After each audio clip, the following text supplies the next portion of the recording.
ಕಾರ್ತಿಕ್ ಈಗಷ್ಟೇ ಆಫೀಸ್ನಿಂದ ಮನೆಗೆ ಬಂದಿದ್ದ. ಒಳಗೆ ಬಂದು ಸರಿಯಾಗಿ ಕುಳಿತುಕೊಳ್ಳುವುದಕ್ಕೂ ಮುನ್ನವೇ ಅವನ ಹೆಂಡತಿ ನಾಗರತ್ನ ಮೊಬೈಲ್ ಹಿಡಿದು ಅವನ ಮುಂದೆ ನಿಂತಳು. ಏನಾಯಿತು ಎಂದು ಕಾರ್ತಿಕ್ ದಣಿದ ಧ್ವನಿಯಲ್ಲಿ ಕೇಳಿದ. ಇದನ್ನೊಮ್ಮೆ ನೋಡಿ ಎಂದು ನಾಗರತ್ನ ಮೊಬೈಲ್ ಅವನ ಮುಖದ ಮುಂದೆ ತೋರಿಸಿದಳು. ಸ್ಕ್ರೀನ್ನಲ್ಲಿ ವಾಟ್ಸಪ್ ತೆರೆದಿತ್ತು. ಅವಳ ಕಾಲೇಜಿನ ಸ್ನೇಹಿತೆ ಕಾವ್ಯಾಳ ಫೋಟೋ ಇದ್ದಿತು. ಅವಳು ದೊಡ್ಡ ಮನೆಯ ಮುಂದೆ ಹೊಳೆಯುವ ಕಾರಿನ ಪಕ್ಕದಲ್ಲಿ ಡಿಸೈನರ್ ಸೀರೆ ಧರಿಸಿ ನಿಂತಿದ್ದಳು. ಅದನ್ನು ನೋಡುತ್ತಿದ್ದಂತೆಯೇ ಕಾರ್ತಿಕ್ ಬೇಸರಗೊಂಡ. ಆದರೆ ನಾಗರತ್ನಾಳ ಕಣ್ಣುಗಳಲ್ಲಿ ನೀರು ತುಂಬಿತ್ತು. ಇವಳು ಕಾವ್ಯ ನನಗಿಂತ 2 ವರ್ಷ ಜೂನಿಯರ್ ಆಗಿದ್ದಳು. ಇಂದು ನಗರದ ಪಾಶ್ ಪ್ರದೇಶದಲ್ಲಿ ಅವಳದೇ ಆದ ದೊಡ್ಡ ಮನೆ ಇದೆ. ಆದರೆ ನಾನು ಇಂದಿಗೂ ಈ ಕಳಪೆ ಪ್ರದೇಶದ 2 ಕೊಠಡಿಯ ಸಣ್ಣ ಮನೆಯಲ್ಲಿ ಕೊಳೆಯುತ್ತಿದ್ದೇನೆ ಅಂತ ಹೇಳಿದಳು.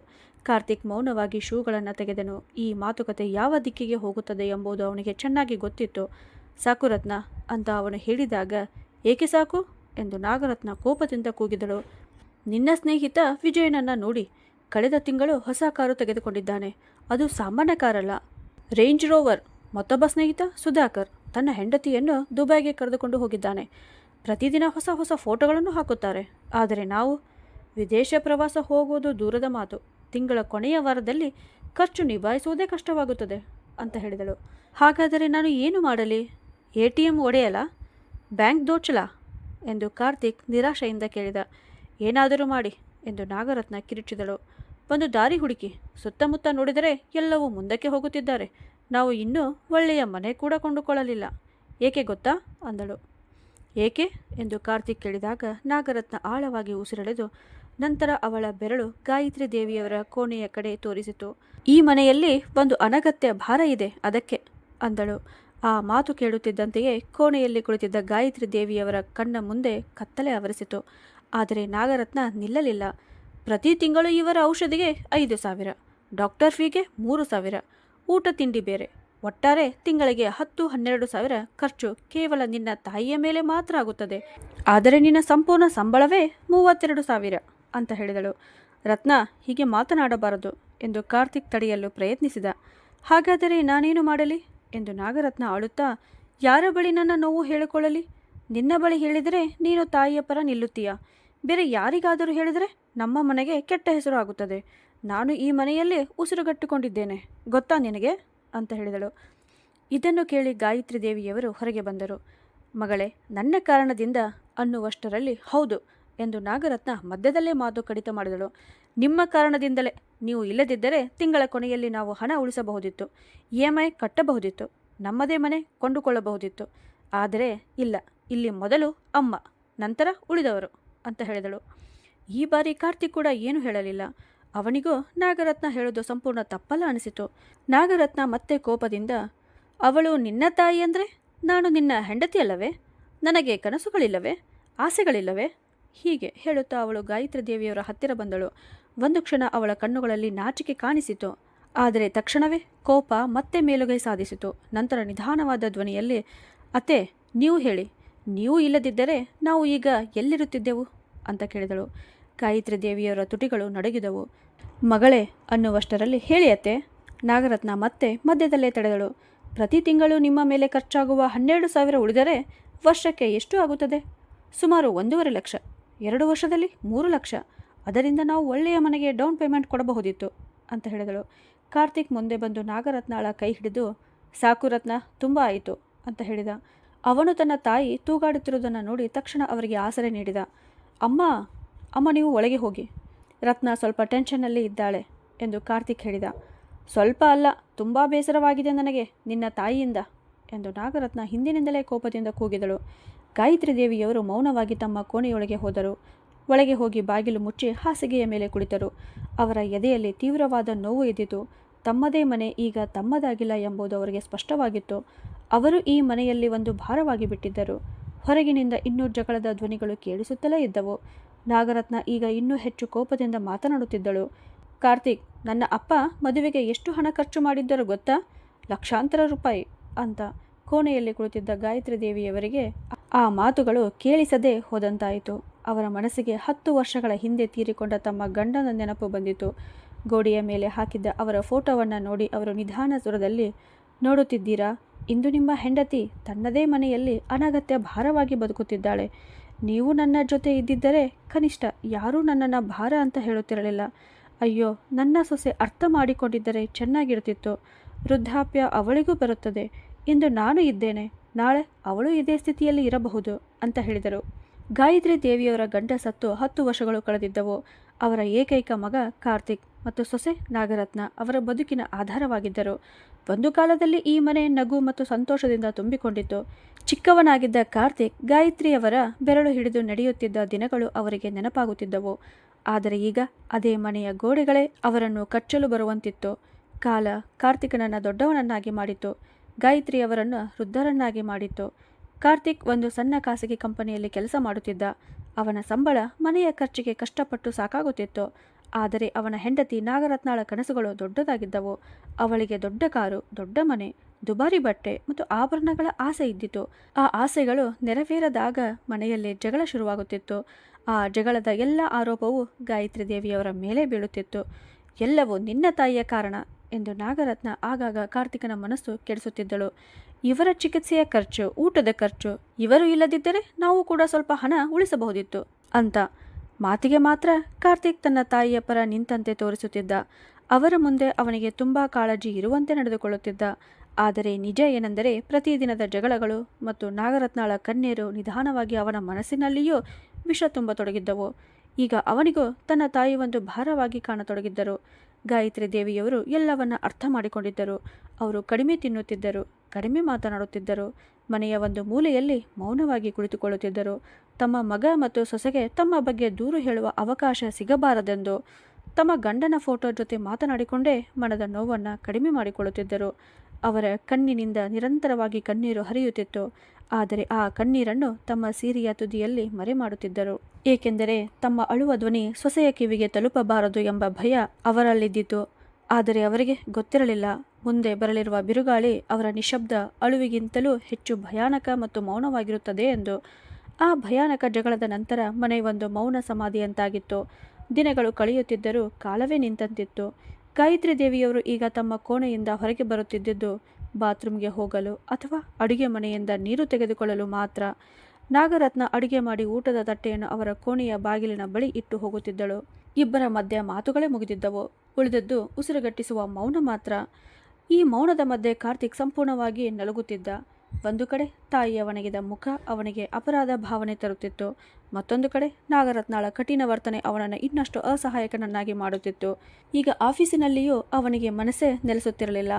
ಅವನಿಗೆ ಗೊತ್ತಿತ್ತು, ನಾಗರತ್ನಾಳ ಮಾತುಗಳು ಕಠಿಣವಾಗಿದ್ದರೂ ಸಂಪೂರ್ಣ ತಪ್ಪಲ್ಲ ಅಂತ. ನಿಜವಾಗಿಯೂ ಅವನು ತನ್ನ ಸ್ನೇಹಿತರಿಗಿಂತ ತುಂಬ ಹಿಂದೆ ಉಳಿದಿದ್ದ. ತಿಂಗಳಿಗೆ ಸಿಗುವ 32,000 ಸಂಬಳ ಈಗ ಅವನಿಗೆ ಹಾಸ್ಯಾಸ್ಪದವಾಗಿ ಕಾಣತೊಡಗಿತ್ತು. ಒಂದು ರಾತ್ರಿ ಇಬ್ಬರು ತಮ್ಮ ಕೋಣೆಯಲ್ಲಿ ಇದ್ದರು. ನಾಗರತ್ನ ಮೊಬೈಲ್ನಲ್ಲಿ ತನ್ನ ಸ್ನೇಹಿತೆಯರ ಫೋಟೋಗಳನ್ನು ಮೌನವಾಗಿ ನೋಡುತ್ತಿದ್ದಳು. ಯಾರೋ ಮಾಲ್ಡೀವ್ಸ್ಗೆ ಹೋಗಿದ್ದರು, ಮತ್ತೊಬ್ಬರು ಹೊಸ ಮನೆಯ ಫೋಟೋಗಳನ್ನು ಹಾಕಿದ್ದರು. ಕಾರ್ತಿಕ್ ಹಾಸಿಗೆಯ ಮೇಲೆ ಮಲಗಿ ಮೇಲ್ಛಾವಣಿಯನ್ನು ನೋಡುತ್ತಿದ್ದ. ಅವನ ತಲೆಯೊಳಗೆ ಮನೆಯ ಖರ್ಚುಗಳು ಮತ್ತು ಮುಂದಿನ ತಿಂಗಳ ಬಿಲ್ಲುಗಳ ಲೆಕ್ಕ ಓಡುತ್ತಿತ್ತು. ಅಷ್ಟರಲ್ಲಿ ಟಿವಿಯಲ್ಲಿ ಒಂದು ಜಾಹೀರಾತು ಬಂದಿತು. ಅದು ಒಂದು ಇನ್ಶೂರೆನ್ಸ್ ಕಂಪನಿಯ ಜಾಹೀರಾತಾಗಿತ್ತು. ಅದರಲ್ಲಿ ಒಬ್ಬ ವ್ಯಕ್ತಿಯ ಅಕಾಲಿಕ ಸಾವಿನ ನಂತರ ವಿಮೆಯ ಹಣದಿಂದ ಅವನ ಕುಟುಂಬದ ಜೀವನ ಹೇಗೆ ಸುಧಾರಿಸುತ್ತದೆ ಎಂಬುದನ್ನು ತೋರಿಸಲಾಗುತ್ತಿತ್ತು. ಅವನ ಮಗಳ ಮದುವೆ ಅದ್ಧೂರಿಯಾಗಿ ನಡೆಯುತ್ತದೆ ಮತ್ತು ಹೆಂಡತಿಗೆ ಯಾರ ಮುಂದೆ ಕೈ ಚಾಚಬೇಕಾಗುವುದಿಲ್ಲ. ಹೀಗೆ ಜಾಹೀರಾತಿನ ಕೊನೆಯಲ್ಲಿ ಒಂದು ವಾಕ್ಯ ಬಂದಿತ್ತು, ನಮ್ಮವರನ್ನು ಕಳೆದುಕೊಂಡ ದುಃಖವನ್ನು ಕಡಿಮೆ ಮಾಡಲಾಗದು, ಆದರೆ ಅವರಿಲ್ಲದ ಕಾರಣದಿಂದ ಬರುವ ಆರ್ಥಿಕ ಸಂಕಷ್ಟವನ್ನು ತಪ್ಪಿಸಬಹುದು ಅಂತ. ಇಲ್ಲಿಯವರೆಗೂ ಮೊಬೈಲ್ನಲ್ಲಿ ಮುಳುಗಿದ್ದ ನಾಗರತ್ನ ಅಚಾನಕ್ ನಿಂತಳು. ಅವಳ ಕಣ್ಣುಗಳು ಟಿವಿ ಸ್ಕ್ರೀನ್ ಮೇಲೆಯೇ ನೆಟ್ಟವು. ಜಾಹೀರಾತಿನಲ್ಲಿ ನಗುತ್ತಿರುವ ಕುಟುಂಬವನ್ನು ನೋಡಿ ಅವಳ ಕಣ್ಣಿನಲ್ಲಿ ವಿಚಿತ್ರವಾದ ಒಂದು ಹೊಳಪು ಮೂಡಿತು. ಆದರೆ ಅದನ್ನು ಕಾರ್ತಿಕ್ ಗಮನಿಸಲಿಲ್ಲ. ನಾಗರತ್ನ ನಿಧಾನವಾಗಿ ಟಿವಿಯ ಧ್ವನಿಯನ್ನು ಹೆಚ್ಚಿಸಿದಳು. ಕಾರ್ತಿಕ್, ಇದನ್ನೊಮ್ಮೆ ನೋಡು ಅಂತ ನಾಗರತ್ನ ಹೇಳಿದಾಗ ಕಾರ್ತಿಕ್ ಆಸಕ್ತಿ ಇಲ್ಲದೆ ಟಿವಿಯ ಕಡೆ ನೋಡಿ, ಏನು ಇದು? ಅದೇ ದಿನವೂ ನಡೆಯುವ ಡ್ರಾಮಾ ಅಂದನು. ಡ್ರಾಮಾ ಅಲ್ಲ, ಪರಿಹಾರ ಎಂದು ನಾಗರತ್ನ ನಿಧಾನವಾಗಿ ಹೇಳಿದಳು. ಅವಳ ಧ್ವನಿಯಲ್ಲಿ ವಿಚಿತ್ರವಾದ ಚಳಿ ಇದ್ದಿತು. ಒಮ್ಮೆ ಯೋಚಿಸು, ನಮ್ಮ ಬಳಿ ಅಚಾನಕ್ 1 ಕೋಟಿ ರೂಪಾಯಿ ಬಂದರೆ ಅಂದಳು. ಬಂದರೆ ಏನು? ತಮಾಷೆ ಮಾಡ್ತಿದ್ದೀಯಾ?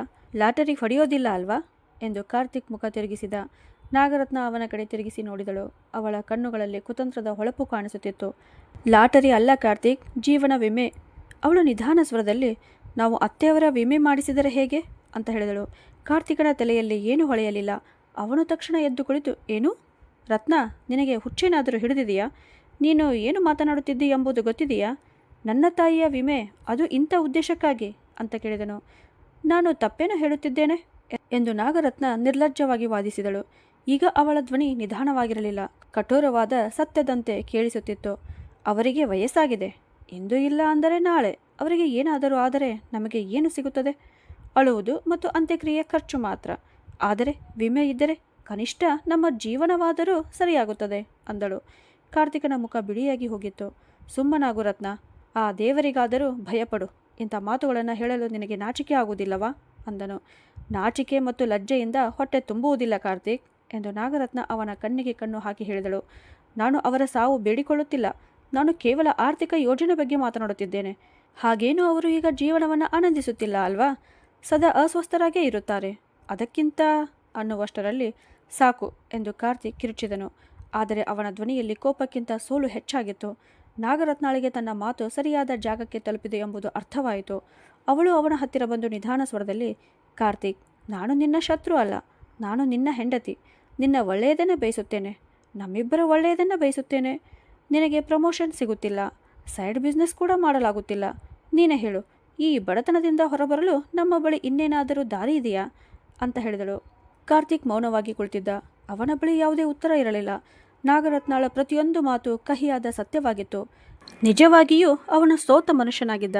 ಒಮ್ಮೆ ಯೋಚಿಸು ಕಾರ್ತಿಕ್ ಎಂದು ನಾಗರತ್ನ ಅವನ ಭುಜದ ಮೇಲೆ ಕೈ ಇಟ್ಟು, 1 ಕೋಟಿ ರೂಪಾಯಿ, ನಮ್ಮದೇ ಮನೆ, ಒಳ್ಳೆಯ ಕಾರು, ನನ್ನ ಅಪೂರ್ಣ ಆಸೆಗಳು, ನಿನ್ನ ಅಪೂರ್ಣ ಕನಸುಗಳು ಎಲ್ಲವೂ ನೆರವೇರುತ್ತವೆ ಅಂತ ಹೇಳಿದಳು. ಹೀಗೆ ಹೇಳಿ ಅವಳು ತಿರುಗಿ ಮಲಗಿದಳು. ಆದರೆ ಅವಳು ಕಾರ್ತಿಕನ ಮನಸ್ಸಿನಲ್ಲಿ ಲೋಭದ ಒಂದು ಬೀಜ ಬಿತ್ತಿದ್ದಳು. ಅದು ಆ ರಾತ್ರಿ ಪೂರ್ತಿ ಅವನ ಮನಸ್ಸಿನಲ್ಲಿ ಮೊಳೆತು ಬೆಳೆತಿತ್ತು. ತನ್ನ ಬಡತನ, ಅಪೂರ್ಣ ಕನಸುಗಳು, ಸ್ನೇಹಿತರ ಟೀಕೆಗಳು, ಬಾಸ್ನ ಗದರಿಕೆ ಇವೆಲ್ಲವೂ ಅವನಿಗೆ ಒಂದೇ ಸಮಯದಲ್ಲಿ ನೆನಪಾಗತೊಡಗಿದವು. ಆ ಎಲ್ಲ ಸಮಸ್ಯೆಗಳಿಗೆ ಒಂದೇ ಪರಿಹಾರ ಅವನಿಗೆ ಕಾಣಿಸುತ್ತಿತ್ತು, 1 ಕೋಟಿ ರೂಪಾಯಿ. ನಾಗರತ್ನಾಳ ಮಾತುಗಳು ನಿಧಾನವಾಗಿ ಅವನ ಮನಸ್ಸಿನಲ್ಲಿ ಜಾಗ ಮಾಡಿಕೊಂಡವು. ಪಾಪ ಮತ್ತು ಪುಣ್ಯದ ನಡುವಿನ ಗಡಿ ನಿಧಾನವಾಗಿ ಮಸುಕಾಗತೊಡಗಿತು. ಮಧ್ಯರಾತ್ರಿ ನಾಗರತ್ನ ಮಲಗಿದ್ದಾಳೆ ಎಂದು ಖಚಿತವಾದ ನಂತರ ಕಾರ್ತಿಕ್ ನಿಧಾನವಾಗಿ ಮೊಬೈಲ್ ತೆಗೆದುಕೊಂಡ. ಅವನು ಗೂಗಲ್ನಲ್ಲಿ ಭಾರತದಲ್ಲಿ ಹಿರಿಯ ನಾಗರಿಕರಿಗೆ ಲೈಫ್ ಇನ್ಶೂರೆನ್ಸ್ ಅಂತ ಸರ್ಚ್ ಮಾಡಿದನು. ಬಡತನ ಮತ್ತು ಅಸಹಾಯಕತೆ ಅವನ ಕಣ್ಣಿಗೆ ಪಟ್ಟಿಯಂತೆ ಕಟ್ಟಿಕೊಂಡಿದ್ದವು. ಮುಂದಿನ ಕೆಲವು ದಿನಗಳು ಮನೆಯಲ್ಲಿ ವಿಚಿತ್ರವಾದ ಮೌನ ಆವರಿಸಿತ್ತು. ಕಾರ್ತಿಕ್ ತನ್ನ ತಾಯಿಯ ಕಣ್ಣಿಗೆ ಕಣ್ಣು ಹಾಕಲಾರದೆ ತಪ್ಪಿಸುತ್ತಿದ್ದ. ನಾಗರತ್ನ ಮಾತ್ರ ಸರಿಯಾದ ಅವಕಾಶಕ್ಕಾಗಿ ಕಾಯುತ್ತಿದ್ದಳು. ಅವಳು ಕಾರ್ತಿಕನ ಮನಸ್ಸನ್ನು ಸಂಪೂರ್ಣ ತನ್ನ ಹಿಡಿತಕ್ಕೆ ತೆಗೆದುಕೊಂಡಿದ್ದಳು. ಇದು ತಾಯಿಯ ವಿರುದ್ಧದ ಕೆಲಸ ಅಲ್ಲ, ತಮ್ಮ ಭವಿಷ್ಯವನ್ನು ಸುರಕ್ಷಿತಗೊಳಿಸುವ ಬುದ್ಧಿವಂತ ಯೋಜನೆ ಎಂದು ಅವನನ್ನು ನಂಬಿಸಲು ಅವಳು ಯಶಸ್ವಿಯಾಗಿದ್ದಳು. ನೋಡು ಕಾರ್ತಿಕ್, ನಾವು ಕೇವಲ ಒಂದು ವ್ಯವಸ್ಥೆ ಮಾಡುತ್ತಿದ್ದೇವೆ. ಅವರಿಗೆ ವಯಸ್ಸಾಗಿದೆ, ಆರೋಗ್ಯವೂ ಚೆನ್ನಾಗಿಲ್ಲ. ಸಹಜವಾಗಿಯೇ ಯಾವಾಗ ಬೇಕಾದರೂ ಏನಾದರೂ ಆಗಬಹುದು ಅಲ್ವಾ ಎಂದು ಅವಳು ಹೇಳಿದಳು. ಕಾರ್ತಿಕನ ಲೋಭ ಈಗ ಸಂಪೂರ್ಣ ಎಚ್ಚರಗೊಂಡಿತ್ತು. ಕೊನೆಗೆ ಅವನು ಒಪ್ಪಿಕೊಂಡ. ಈಗ ಪ್ರಶ್ನೆ ಒಂದೇ, ಇದು ಹೇಗೆ ಮಾಡುವುದು ಅಂತ. ಅನಾರೋಗ್ಯದಲ್ಲಿರುವ ವ್ಯಕ್ತಿಗೆ ಇಷ್ಟು ದೊಡ್ಡ ವಿಮೆ ಮಾಡಿಸುವುದು ಸುಲಭ ಕೆಲಸವಾಗಿರಲಿಲ್ಲ. ಅಷ್ಟರಲ್ಲಿ ನಾಗರತ್ನ, ಅದನ್ನೆಲ್ಲ ನಾನು ನೋಡಿಕೊಳ್ಳುತ್ತೇನೆ. ಇವತ್ತು ಹಣ ಕೊಟ್ಟರೆ ಎಲ್ಲವೂ ಸಾಧ್ಯ ಅಂತ ಹೇಳಿದಳು. ನಂತರ ಅವಳು ಗಂಭೀರವಾದ ಧ್ವನಿಯಲ್ಲಿ, ಆದರೆ ಕಾರ್ತಿಕ್, ಒಂದು ಮಾತು ಚೆನ್ನಾಗಿ ನೆನಪಿಟ್ಟುಕೋ. ಅತ್ತೆಗೆ ಈ ವಿಷಯದ ಬಗ್ಗೆ ಒಂದಿಷ್ಟು ಸುಳಿವು ಸಿಗಬಾರದು ಅಂತ ಹೇಳಿದಳು. ಇದನ್ನು ಕೇಳಿ ಕಾರ್ತಿಕ್ ಆಶ್ಚರ್ಯಪಟ್ಟ. ಏಕೆ? ತಾಯಿಯಿಂದ ಈ ವಿಷಯವನ್ನು ಏಕೆ ಮರೆ ಮಾಡಬೇಕು ಅಂತ ಕೇಳಿದ. ಅಯ್ಯೋ ಕಾರ್ತಿಕ್ ಎಂದು ನಾಗರತ್ನ ಕಿರಿಕಿರಿಯಿಂದ, ನಾನು ಹೇಳಿದಂತೆ ಮಾಡು. ಅವರು ಮಧ್ಯೆ ಏನಾದರೂ ಅಡ್ಡಿ ಮಾಡಿದರೆ ನಾವು ಕೈಕಟ್ಟಿ ಕುಳಿತುಕೊಳ್ಳಬೇಕಾಗುತ್ತದೆ. ಹೀಗೆ ಹೇಳಿ ಅವಳು ಅವನನ್ನು ಮೌನಗೊಳಿಸಿದಳು. ಆದರೆ ನಾಗರತ್ನಾಳ ಕುತಂತ್ರದ ಮನಸ್ಸಿನಲ್ಲಿ ಯಾವ ಯೋಜನೆ ಮೂಡುತ್ತಿದೆ ಎಂಬುದು ಕಾರ್ತಿಕ್ಗೆ ಗೊತ್ತಿರಲಿಲ್ಲ. ನಾಗರತ್ನ ತನ್ನ ದೂರದ ಸಂಬಂಧಿಕನೊಬ್ಬನ ಜೊತೆ ಮಾತನಾಡಿದಳು. ಅವನು ಇನ್ಶೂರೆನ್ಸ್ ಏಜೆಂಟ್ ಆಗಿದ್ದ. ಅವನ ಹೆಸರು ರಮೇಶ್. ರಮೇಶ್ ಕೂಡ ಹಣಕ್ಕಾಗಿ ಏನಾದರೂ ಮಾಡುವ ಸ್ವಭಾವದವನಾಗಿದ್ದ. ನಾಗರತ್ನ ಅವನಿಗೆ ಫೋನ್ ಮಾಡಿ ಸಂಪೂರ್ಣ ಯೋಜನೆಯನ್ನು ವಿವರಿಸಿದಳು. ರಮೇಶ್ ಅಣ್ಣ, ಒಂದು ಕೆಲಸ ಇದೆ, ಆಗುತ್ತದೆಯಾ ಎಂದು ಕೇಳಿದಳು. ನೀವು ಆದೇಶ ಮಾಡಿ ಅಕ್ಕ ಎಂದು ರಮೇಶ್ ವಿಶ್ವಾಸದ ಧ್ವನಿಯಲ್ಲಿ, ನಿಮ್ಮ ತಮ್ಮನಿಂದ ಆಗದ ಕೆಲಸವೇನಿದೆ ಅಂತ ಹೇಳಿದ. ನಾಗರತ್ನ ತನ್ನ ಅತ್ತೆಯ ಹೆಸರಿನಲ್ಲಿ 1 ಕೋಟಿಯ ವಿಮೆ ಮಾಡಿಸಬೇಕೆಂದು ಹೇಳಿದಳು. ಆದರೆ ಈ ವಿಷಯ ಅತ್ತೆಗೆ ಗೊತ್ತಾಗಬಾರದು ಎಂದು ಸ್ಪಷ್ಟಪಡಿಸಿದಳು. ಮೊದಲು ರಮೇಶ್ ಬೆಚ್ಚಿಬಿದ್ದ. ನಂತರ ನಗುತ್ತಾ, ಅಕ್ಕ, ಇದನ್ನೇ ನಮ್ಮ ಕೆಲಸ ಅಂತಾರೆ. ನೀವು ಟೆನ್ಷನ್ ತೆಗೆದುಕೊಳ್ಳಬೇಡಿ. ಕೆಲವು ದಾಖಲೆಗಳು ಬೇಕಾಗುತ್ತವೆ. ಒಂದು ಸಣ್ಣ ಮೆಡಿಕಲ್ ಟೆಸ್ಟ್ ಕೂಡ ಮಾಡಿಸಬೇಕು. ಅದನ್ನೆಲ್ಲ ನಾನು ನೋಡಿಕೊಳ್ಳುತ್ತೇನೆ ಅಂತ ಹೇಳುವಷ್ಟರಲ್ಲಿ, ಆದರೆ ಮೆಡಿಕಲ್, ಅಮ್ಮ ಎಲ್ಲಿಗೂ ಹೋಗಲ್ಲ ಎಂದು ಕಾರ್ತಿಕ್ ಚಿಂತೆಯಿಂದ ಕೇಳಿದ. ಅಯ್ಯೋ ಮಾವನವರೇ ಎಂದು ರಮೇಶ್ ನಗುತ್ತಾ, ನೀವು ಯಾವ ಜಗತ್ತಿನಲ್ಲಿ ಇದ್ದೀರಿ? ಇವತ್ತು ಹಣ ಕೊಟ್ಟರೆ ಎಲ್ಲವೂ ಆಗುತ್ತದೆ. ನಾನು ಒಬ್ಬ ಡಾಕ್ಟರ್ ಜೊತೆ ಮಾತನಾಡುತ್ತೇನೆ. ಅವನೇ ಮನೆಗೆ ಬಂದು ಚೆಕಪ್ ಮಾಡುತ್ತಾನೆ. ನಂತರ ಅಮ್ಮನ ಆರೋಗ್ಯ ಚೆನ್ನಾಗಿದೆ ಅನ್ನೋ ರಿಪೋರ್ಟ್ ಕೊಡುತ್ತಾರೆ. ಇವತ್ತು ಎಲ್ಲ ಕೆಲಸವೂ ಆಗುತ್ತದೆ. ಸ್ವಲ್ಪ ಹಣ ಖರ್ಚು ಮಾಡಬೇಕು ಅಷ್ಟೇ. ನೀವು ಚಿಂತೆ ಮಾಡಬೇಡಿ. ಅಮ್ಮನಿಗೆ ಸರ್ಕಾರದಿಂದ ವೃದ್ಧರಿಗಾಗಿ ಹೊಸ ಆರೋಗ್ಯ ಯೋಜನೆ ಬಂದಿದೆ ಎಂದು ಹೇಳಿ. ಅದಕ್ಕಾಗಿ ಫಾರ್ಮ್ ತುಂಬಬೇಕು, ಪರೀಕ್ಷೆ ಮಾಡಿಸಬೇಕು ಎಂದು ಹೇಳಿದರೆ ಸಾಕು ಅಂತ ಹೇಳಿದ. ಯೋಜನೆ ಸಿದ್ಧವಾಗಿತ್ತು. ಮುಂದಿನ ದಿನ ನಾಗರತ್ನ ತುಂಬ ಸಿಹಿಯಾಗಿ ಗಾಯತ್ರಿ ದೇವಿಯವರ ಬಳಿ ಹೋಗಿ, ಅತ್ತೆ, ನಿಮಗಾಗಿ ಒಂದು ಶುಭ ಸುದ್ದಿ ಇದೆ. ಸರ್ಕಾರ ನಿಮ್ಮಂಥ ಹಿರಿಯ ನಾಗರಿಕರಿಗಾಗಿ ಒಂದು ತುಂಬ ಒಳ್ಳೆಯ ಯೋಜನೆ ತಂದಿದೆ ಎಂದು ಹೇಳಿದಳು. ಮತ್ತೆ ಮುಂದುವರೆದು, ಅದರಲ್ಲಿ ನಿಮ್ಮ ಹೆಸರು ನೋಂದಾಯಿಸಬೇಕು. ಪ್ರತಿ ತಿಂಗಳು ನಿಮಗೆ ಪಿಂಚಣಿ ಸಿಗುತ್ತದೆ. ಚಿಕಿತ್ಸೆಯ ಖರ್ಚನ್ನು ಸರ್ಕಾರವೇ ಕೊಡುತ್ತದೆ ಅಂದಳು. ಇದನ್ನು ಕೇಳಿ ಗಾಯತ್ರಿ ದೇವಿಯವರ ಮನಸ್ಸು ಸಂತೋಷದಿಂದ ತುಂಬಿತು.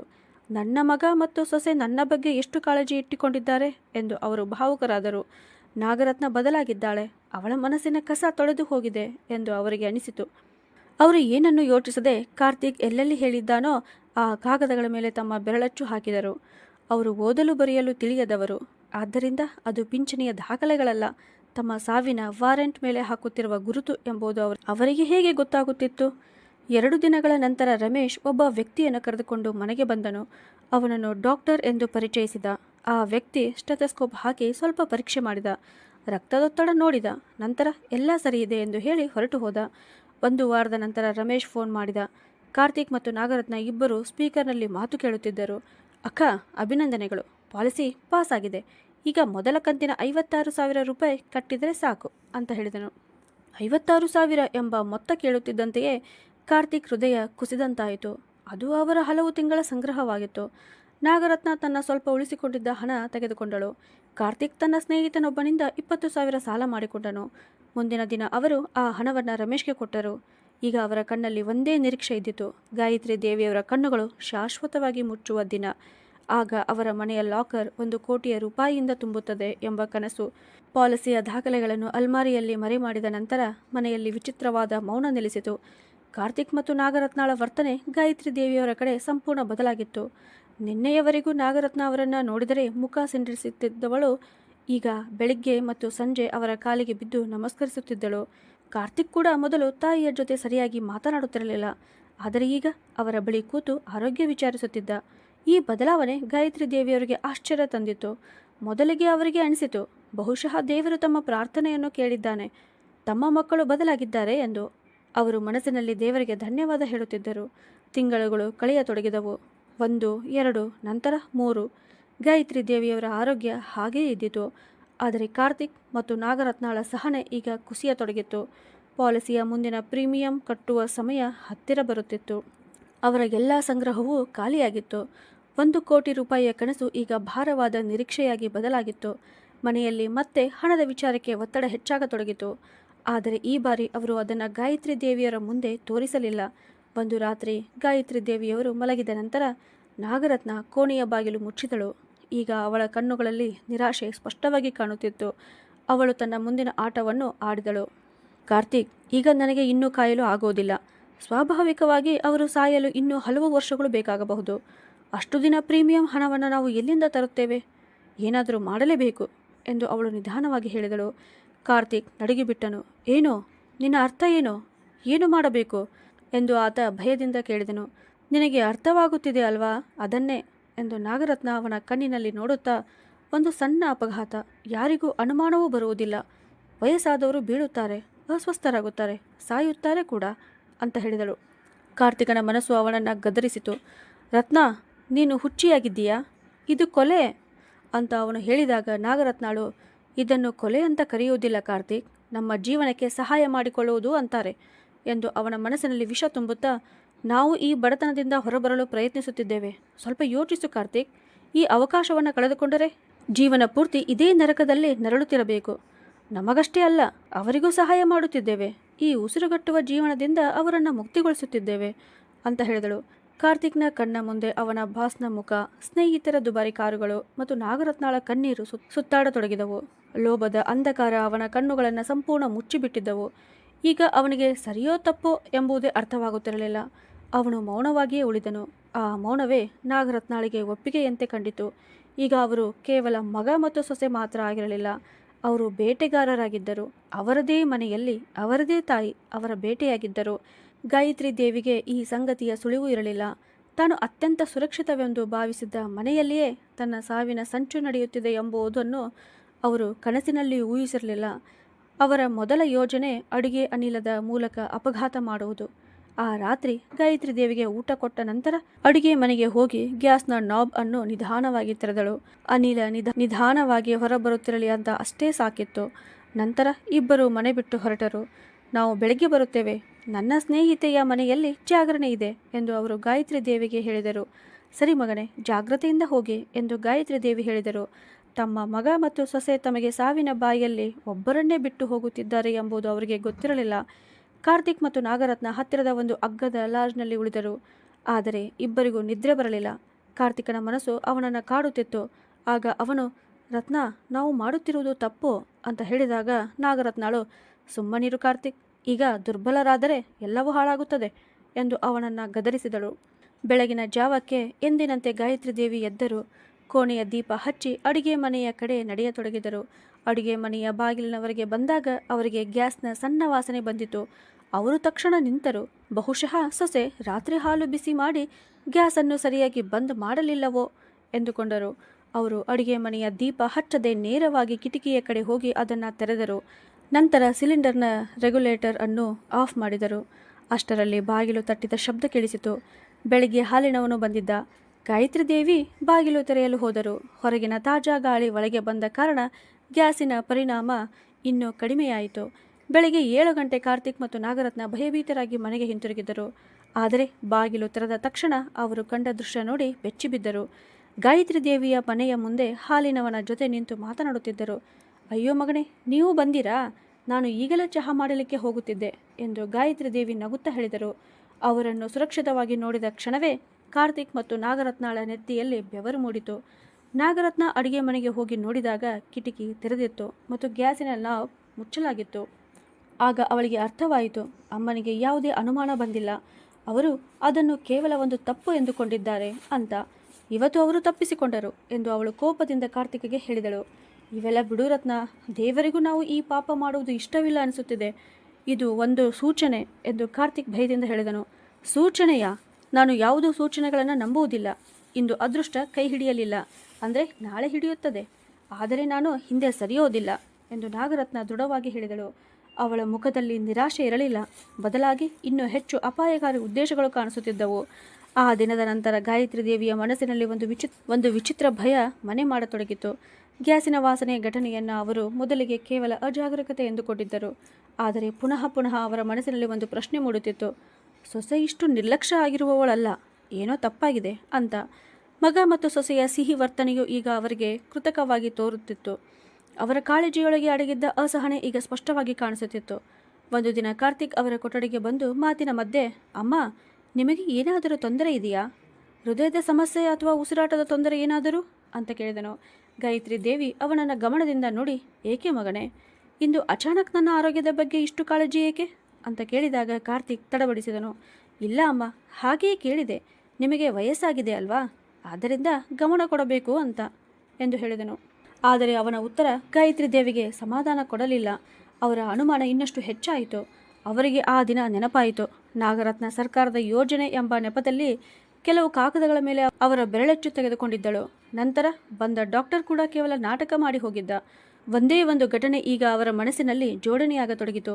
ಆದರೆ ತಮ್ಮದೇ ಮಗ ತನ್ನ ವಿರುದ್ಧ ಏನಾದರೂ ತಪ್ಪು ಮಾಡಬಹುದು ಎಂಬುದನ್ನು ಅವರ ಹೃದಯ ಒಪ್ಪಿಕೊಳ್ಳಲು ಸಿದ್ಧವಾಗಿರಲಿಲ್ಲ. ಇಲ್ಲ, ನಾನು ಹೆಚ್ಚು ಯೋಚಿಸುತ್ತಿದ್ದೇನೆ. ಅವನು ನನ್ನ ಮಗ, ನನ್ನ ರಕ್ತ. ಅವನು ನನ್ನ ಜೊತೆ ತಪ್ಪು ಮಾಡೋದಿಲ್ಲ ಎಂದು ಅವರು ತಮ್ಮನ್ನೇ ತಾವು ಸಮಾಧಾನ ಪಡಿಸಿಕೊಳ್ಳುತ್ತಿದ್ದರು.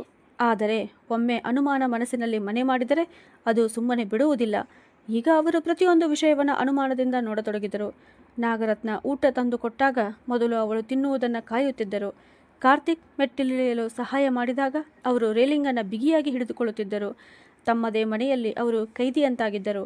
ತಮ್ಮದೇ ರಕ್ಷಕರಿಂದ ಭಯಪಡುವ ಕೈದಿ. ಇದರ ಮಧ್ಯೆ ಕಾರ್ತಿಕ್ ಮತ್ತು ನಾಗರತ್ನಾಳ ಅಸಹನೆ ತೀವ್ರವಾಗುತ್ತಿತ್ತು. ಗ್ಯಾಸಿನ ಯೋಜನೆ ವಿಫಲವಾದ ನಂತರ ಅವರು ಇನ್ನಷ್ಟು ಅಪಾಯಕಾರಿ ಮತ್ತು ನಿರ್ದಯರಾಗಿದ್ದರು. ಪ್ರತಿದಿನವೂ ಅವರ ಮೇಲೆ ಹಣಕಾಸಿನ ಮತ್ತು ಮಾನಸಿಕ ಒತ್ತಡ ಹೆಚ್ಚಾಗುತ್ತಿತ್ತು. ಪಾಲಿಸಿಯ ಮುಂದಿನ ಪ್ರೀಮಿಯಂ ಕಟ್ಟುವ ದಿನ ಹತ್ತಿರ ಬರುತ್ತಿತ್ತು. ಆದರೆ ಅವರ ಕೈಯಲ್ಲಿ ಹಣ ಇರಲಿಲ್ಲ. ನಾಗರತ್ನಾಳ ಮಾತುಗಳು ಈಗ ಇನ್ನಷ್ಟು ವಿಷಕಾರಿಯಾಗಿದ್ದವು. ಒಂದು ಚಿಕ್ಕ ಕೆಲಸವನ್ನು ಸರಿಯಾಗಿ ಮಾಡಲಾರೆ ನೀನು. ಈಗ ಹೋಗಿ ಮುಂದಿನ ಪ್ರೀಮಿಯಂ ಹಣಕ್ಕೂ ಸ್ನೇಹಿತರಿಂದ ಸಾಲ ತಂದುಕೋ ಎಂದು ಅವಳು ಕಾರ್ತಿಕ್ ಮೇಲೆ ಕಿರುಚುತ್ತಿದ್ದಳು. ಕಾರ್ತಿಕನ ಅಪರಾಧ ಭಾವನೆ ಈಗ ಕೋಪ ಮತ್ತು ಅಸಹಾಯಕತೆಯಾಗಿ ಮಾರ್ಪಡುತ್ತಿತ್ತು.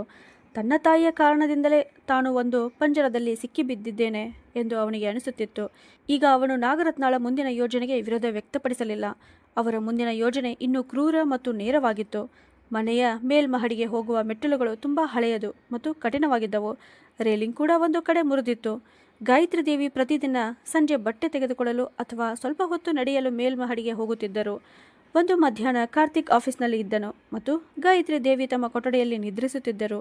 ನಾಗರತ್ನ ಮೌನವಾಗಿ ಅಡುಗೆ ಮನೆಯಿಂದ ಸ್ವಲ್ಪ ಸಾಸಿವೆ ಎಣ್ಣೆ ತೆಗೆದುಕೊಂಡಳು ಮತ್ತು ಅವಳು ಮೆಟ್ಟಿಲಿನ ಮೇಲೆ 2-3 ಮೆಟ್ಟಿಲುಗಳ ಮೇಲೆ ಎಣ್ಣೆಯನ್ನು ಹಚ್ಚಿದಳು. ನೋಡಲು ಕಾಣದಷ್ಟು ಸಣ್ಣದಾಗಿ, ಆದರೆ ಕಾಲು ಜಾರಿ ಬೀಳುವಷ್ಟು.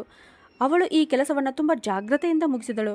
ಸಂಜೆ ಗಾಯತ್ರಿ ದೇವಿಯವರು ಮೇಲ್ಮಹಡಿಗೆ ಹೋಗಲು ಎದ್ದಾಗ ನಾಗರತ್ನ ತುಂಬ ಕಾಳಜಿ ತೋರಿಸುತ್ತಾ, ಅತ್ತೆ, ಇಂದು ನಿಮ್ಮ ಆರೋಗ್ಯ ಸರಿಯಿಲ್ಲ ಅನಿಸುತ್ತಿದೆ, ಬಿಡಿ, ಮೇಲ್ಮಹಡಿಗೆ ಹೋಗಬೇಡಿ, ನಾನು ಬಟ್ಟೆಗಳನ್ನು ತೆಗೆದುಕೊಂಡು ಬರುತ್ತೇನೆ ಎಂದು ಹೇಳಿದಳು. ಈ ಮಾತು ಕೇಳುತ್ತಿದ್ದಂತೆಯೇ ಗಾಯತ್ರಿ ದೇವಿಯ ಅನುಮಾನ ಇನ್ನೂ ಗಾಢವಾಯಿತು.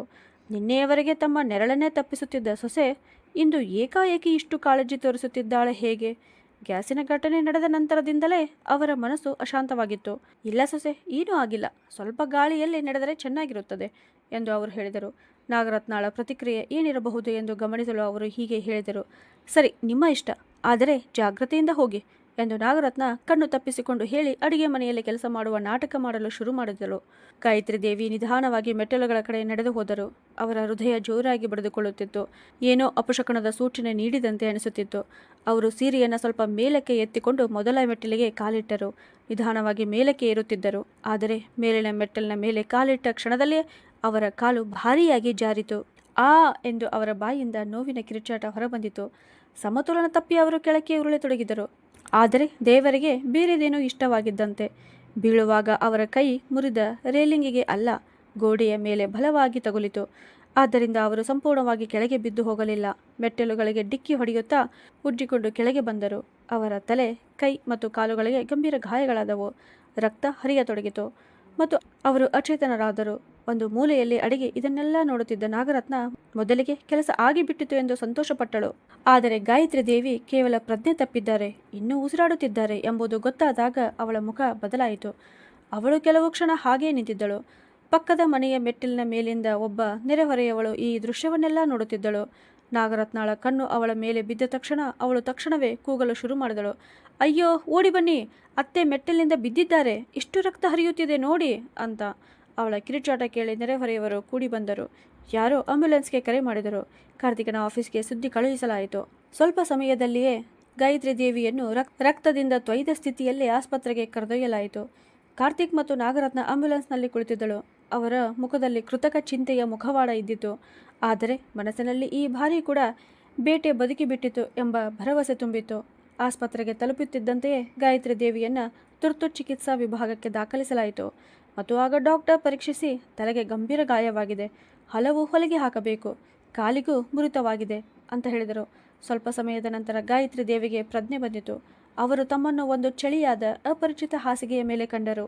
ಸುತ್ತಮುತ್ತ ಯಂತ್ರಗಳ ಬೀಪ್ ಬೀಪ್ ಶಬ್ದ ಮತ್ತು ಜನರ ಓಡಾಟ ಕೇಳಿಸುತ್ತಿತ್ತು. ಅವರ ಕಣ್ಣುಗಳು ತಮ್ಮ ಮಗ ಮತ್ತು ಸೊಸೆಯನ್ನು ಹುಡುಕಾಡುತ್ತಿದ್ದವು. ಕಾರ್ತಿಕ್ ಮತ್ತು ನಾಗರತ್ನ ಅವರ ಎದುರಲ್ಲೇ ನಿಂತಿದ್ದರು. ಗಾಯತ್ರಿ ದೇವಿ ನಡುಗುವ ಕೈಯಿಂದ ಕಾರ್ತಿಕ್ನನ್ನು ಹತ್ತಿರ ಬರಲು ಸೂಚಿಸಿದರು. ಮಗನೇ, ಅವರ ಧ್ವನಿ ತುಂಬ ದುರ್ಬಲವಾಗಿತ್ತು.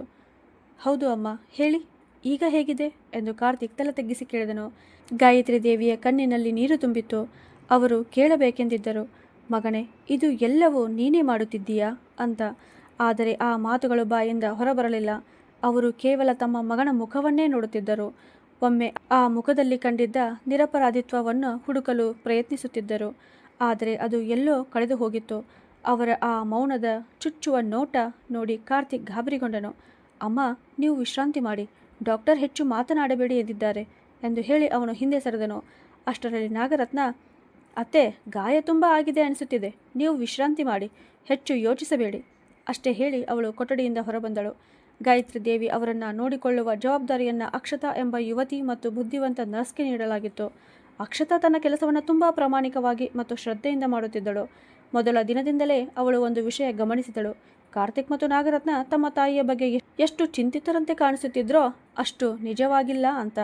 ಅವರು ಡಾಕ್ಟರ್ಗಳಿಗೆ ಕೇಳುತ್ತಿದ್ದ ಪ್ರಶ್ನೆಗಳು ಯಾವಾಗಲೂ ಹೀಗೆ ಇರುತ್ತಿದ್ದವು. ಎಷ್ಟು ಖರ್ಚು ಬರುತ್ತದೆ? ಎಷ್ಟು ದಿನಗಳಲ್ಲಿ ಡಿಸ್ಚಾರ್ಜ್ ಸಿಗುತ್ತದೆ? ಸ್ಥಿತಿ ತುಂಬ ಗಂಭೀರವಾಗಿದೆಯಾ? ಆದರೆ ಅವರು ಒಮ್ಮೆಯಾದರೂ ಅಮ್ಮನಿಗೆ ತುಂಬ ನೋವಾಗುತ್ತಿದೆಯಾ, ಅವರಿಗೆ ಆರಾಮ ಇದೆಯಾ ಎಂದು ಕೇಳಲಿಲ್ಲ.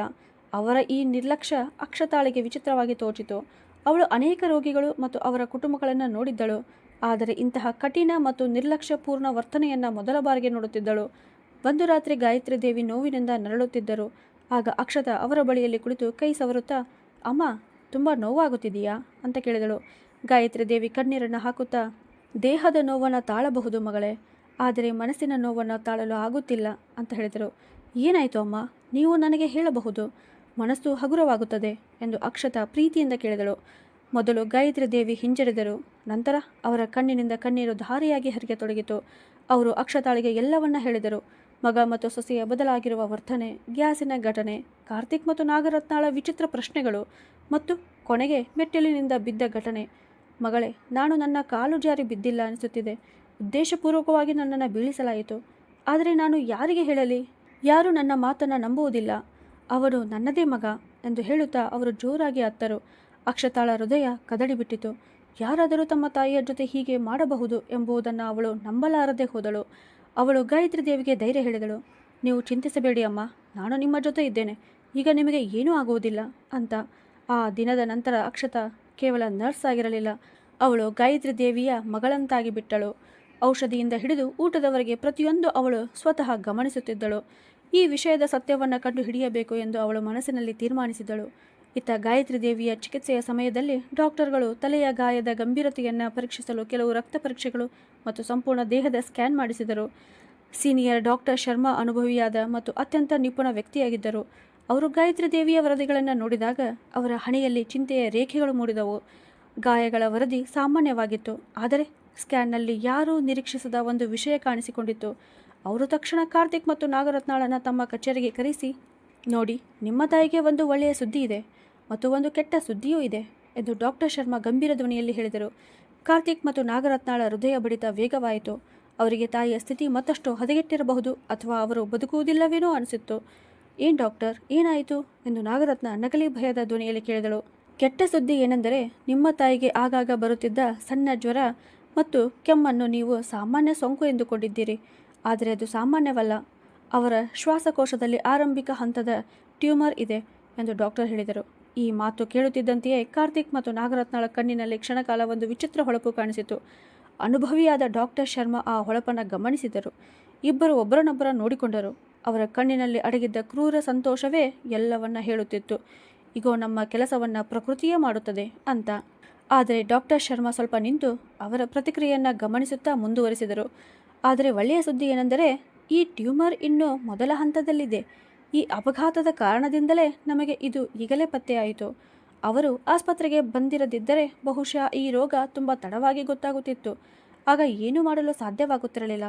ಡಾಕ್ಟರ್ ತಮ್ಮ ಕುರ್ಚಿಯಲ್ಲಿ ಸ್ವಲ್ಪ ಮುಂದೆ ಸರಿದು, ಒಂದು ರೀತಿಯಲ್ಲಿ ಹೇಳಬೇಕಾದರೆ ಅವರು ಮೆಟ್ಟಲಿನಿಂದ ಬಿದ್ದ ಘಟನೆ ಅವರ ಪಾಲಿಗೆ ಒಂದು ಮರೆವಿನ ವರದಾನವಾಗಿದೆ. ನಾವು ಬೇಗನೆ ಕೀಮೋಥೆರಪಿ ಪ್ರಾರಂಭಿಸುತ್ತೇವೆ. ಅವರು ಸಂಪೂರ್ಣವಾಗಿ ಗುಣಮುಖರಾಗಿ ದೀರ್ಘ ಮತ್ತು ಆರೋಗ್ಯಕರ ಜೀವನ ನಡೆಸುತ್ತಾರೆ ಎಂಬ ಸಂಪೂರ್ಣ ವಿಶ್ವಾಸ ನನಗಿದೆ ಅಂತ ಹೇಳಿದರು. ಇದನ್ನು ಕೇಳುತ್ತಿದ್ದಂತೆಯೇ ಕಾರ್ತಿಕ್ ಮತ್ತು ನಾಗರತ್ನಾಳ ಕಾಲಡಿ ನೆಲವೇ ಜಾರಿದಂತಾಯಿತು. ಅವರ ಮುಖದ ಬಣ್ಣ ಹಾರಿ ಹೋಗಿತ್ತು. ಕೆಲ ಕ್ಷಣಗಳ ಹಿಂದೆ ನಿಜವಾಗುವಂತ ಕಂಡಿದ್ದ ₹1 ಕೋಟಿ ಕನಸು ಈಗ ಉದ್ದವಾದ ಮತ್ತು ದುಬಾರಿ ಚಿಕಿತ್ಸೆಯ ಭಯಾನಕ ಕನಸಾಗಿ ಮಾರ್ಪಟ್ಟಿತ್ತು. ಅವರು ಸಾವಿನ ಮೆಟ್ಟಿಲೆಂದು ನಿರ್ಮಿಸಿದ್ದ ಅಪಘಾತವೇ ಅವರ ತಾಯಿಗೆ ಬದುಕಿನ ಮೆಟ್ಟಲಾಗಿ ಪರಿಣಮಿಸಿತ್ತು. ದೀರ್ಘ ಜೀವನವಾ ಎಂದು ಕಾರ್ತಿಕ್ ತಡಪಡಿಸುತ್ತಾ ಕೇಳಿದನು. ಅವನ ಧ್ವನಿಯಲ್ಲಿ ನಿರಾಸೆ ಸ್ಪಷ್ಟವಾಗಿ ಕಾಣಿಸುತ್ತಿತ್ತು. ಹೌದು, ಖಂಡಿತವಾಗಿಯೂ ನಿಮ್ಮ ತಾಯಿಗೆ ಹೊಸ ಜೀವನ ಸಿಕ್ಕಿದೆ ಎಂದು ನೀವು ಸಂತೋಷ ಪಡಬೇಕು ಎಂದು ಡಾಕ್ಟರ್ ಶರ್ಮಾ ಅವರ ಪ್ರತಿಕ್ರಿಯೆಯನ್ನು ಗಮನಿಸುತ್ತಾ ಹೇಳಿದರು. ಈಗ ಅವರ ಅನುಮಾನ ಇನ್ನೂ ಗಾಢವಾಗಿತ್ತು. ಕಾರ್ತಿಕ್ ಮತ್ತು ನಾಗರತ್ನಾಳ ಬಳಿ ಹೇಳಲು ಏನೂ ಇರಲಿಲ್ಲ. ಅವರು ಮೌನವಾಗಿಯೇ ಯಂತ್ರಗಳಂತೆ ಅಲ್ಲಿಂದ ಹೊರಬಂದರು. ಅವರು ರೂಪಿಸಿದ್ದ ಪ್ರತಿಯೊಂದು ಯೋಜನೆಗೂ ಪ್ರತಿಯೊಂದು ಸಂಚಿಗೂ ವಿಧಿಯ ಭಾರಿ ಹೊಡೆತ ನೀಡಿತು.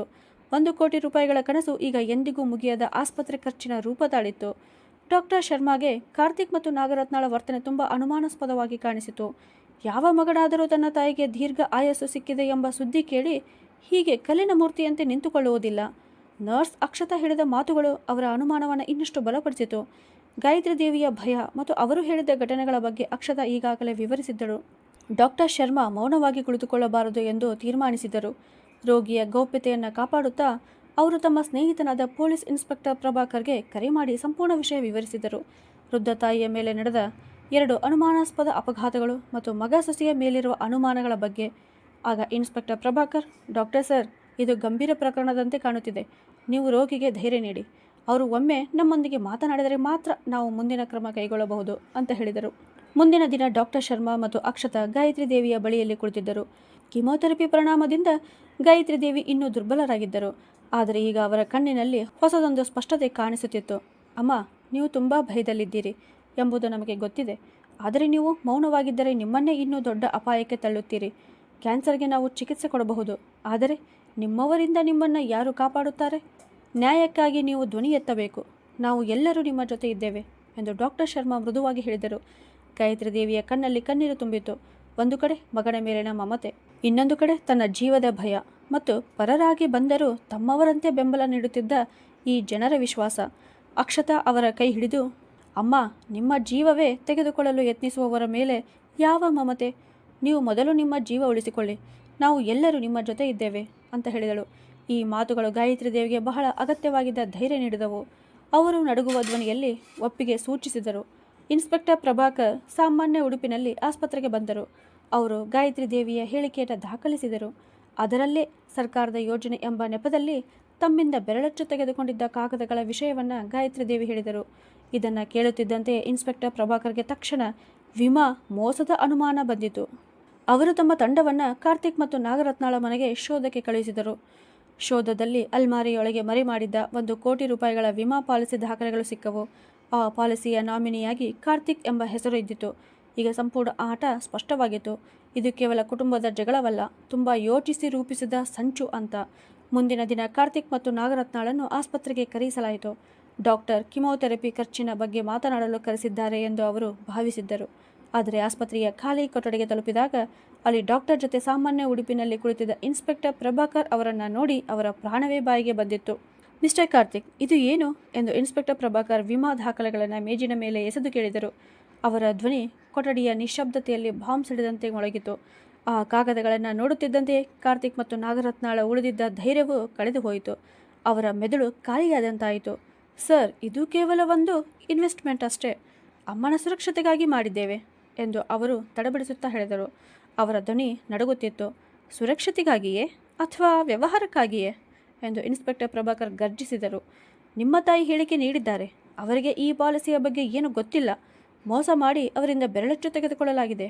ಅದಾದ ನಂತರ ಅವರ ಮೇಲೆ 2 ಬಾರಿ ಪ್ರಾಣಹಾನಿಯ ಪ್ರಯತ್ನವಾಗಿದೆ. ಇದು ನಿಮ್ಮ ಸುರಕ್ಷತೆಯ ಭಾಗವೇ ಅಂತ ಕೇಳಿದರು. ಕಾರ್ತಿಕ್ ಬೆವರಿನಲ್ಲಿ ತೇಲತೊಡಗಿದನು. ಅವನ ಕಾಲುಗಳು ನಡುಗುತ್ತಿದ್ದವು. ಈಗ ಅವನ ಬಳಿ ಯಾವುದೇ ಉತ್ತರ ಇರಲಿಲ್ಲ. ಬಾಯಿ ಬಿಡು, ಇಲ್ಲದಿದ್ದರೆ ನನ್ನ ರೀತಿಯಲ್ಲಿ ಮಾತು ಹೊರತೆಗೆಯುತ್ತೇನೆ ಎಂದು ಇನ್ಸ್ಪೆಕ್ಟರ್ ಮೇಜಿನ ಮೇಲೆ ಕೈ ಬಡಿದು ಹೇಳಿದರು. ಆ ಶಬ್ದಕ್ಕೆ ಕಾರ್ತಿಕ್ನ ದೇಹವೇ ನಡುಗುಬಿಟ್ಟಿತು. ಕೊನೆಗೆ ಅವನ ಧೈರ್ಯ ಕುಸಿದು ಹೋಯಿತು. ಅವನು ನೆಲಕ್ಕೆ ಬಿದ್ದು ಇನ್ಸ್ಪೆಕ್ಟರ್ ಕಾಲು ಹಿಡಿದು ಮಗುವಿನಂತೆ ಅಳತೊಡಗಿದನು.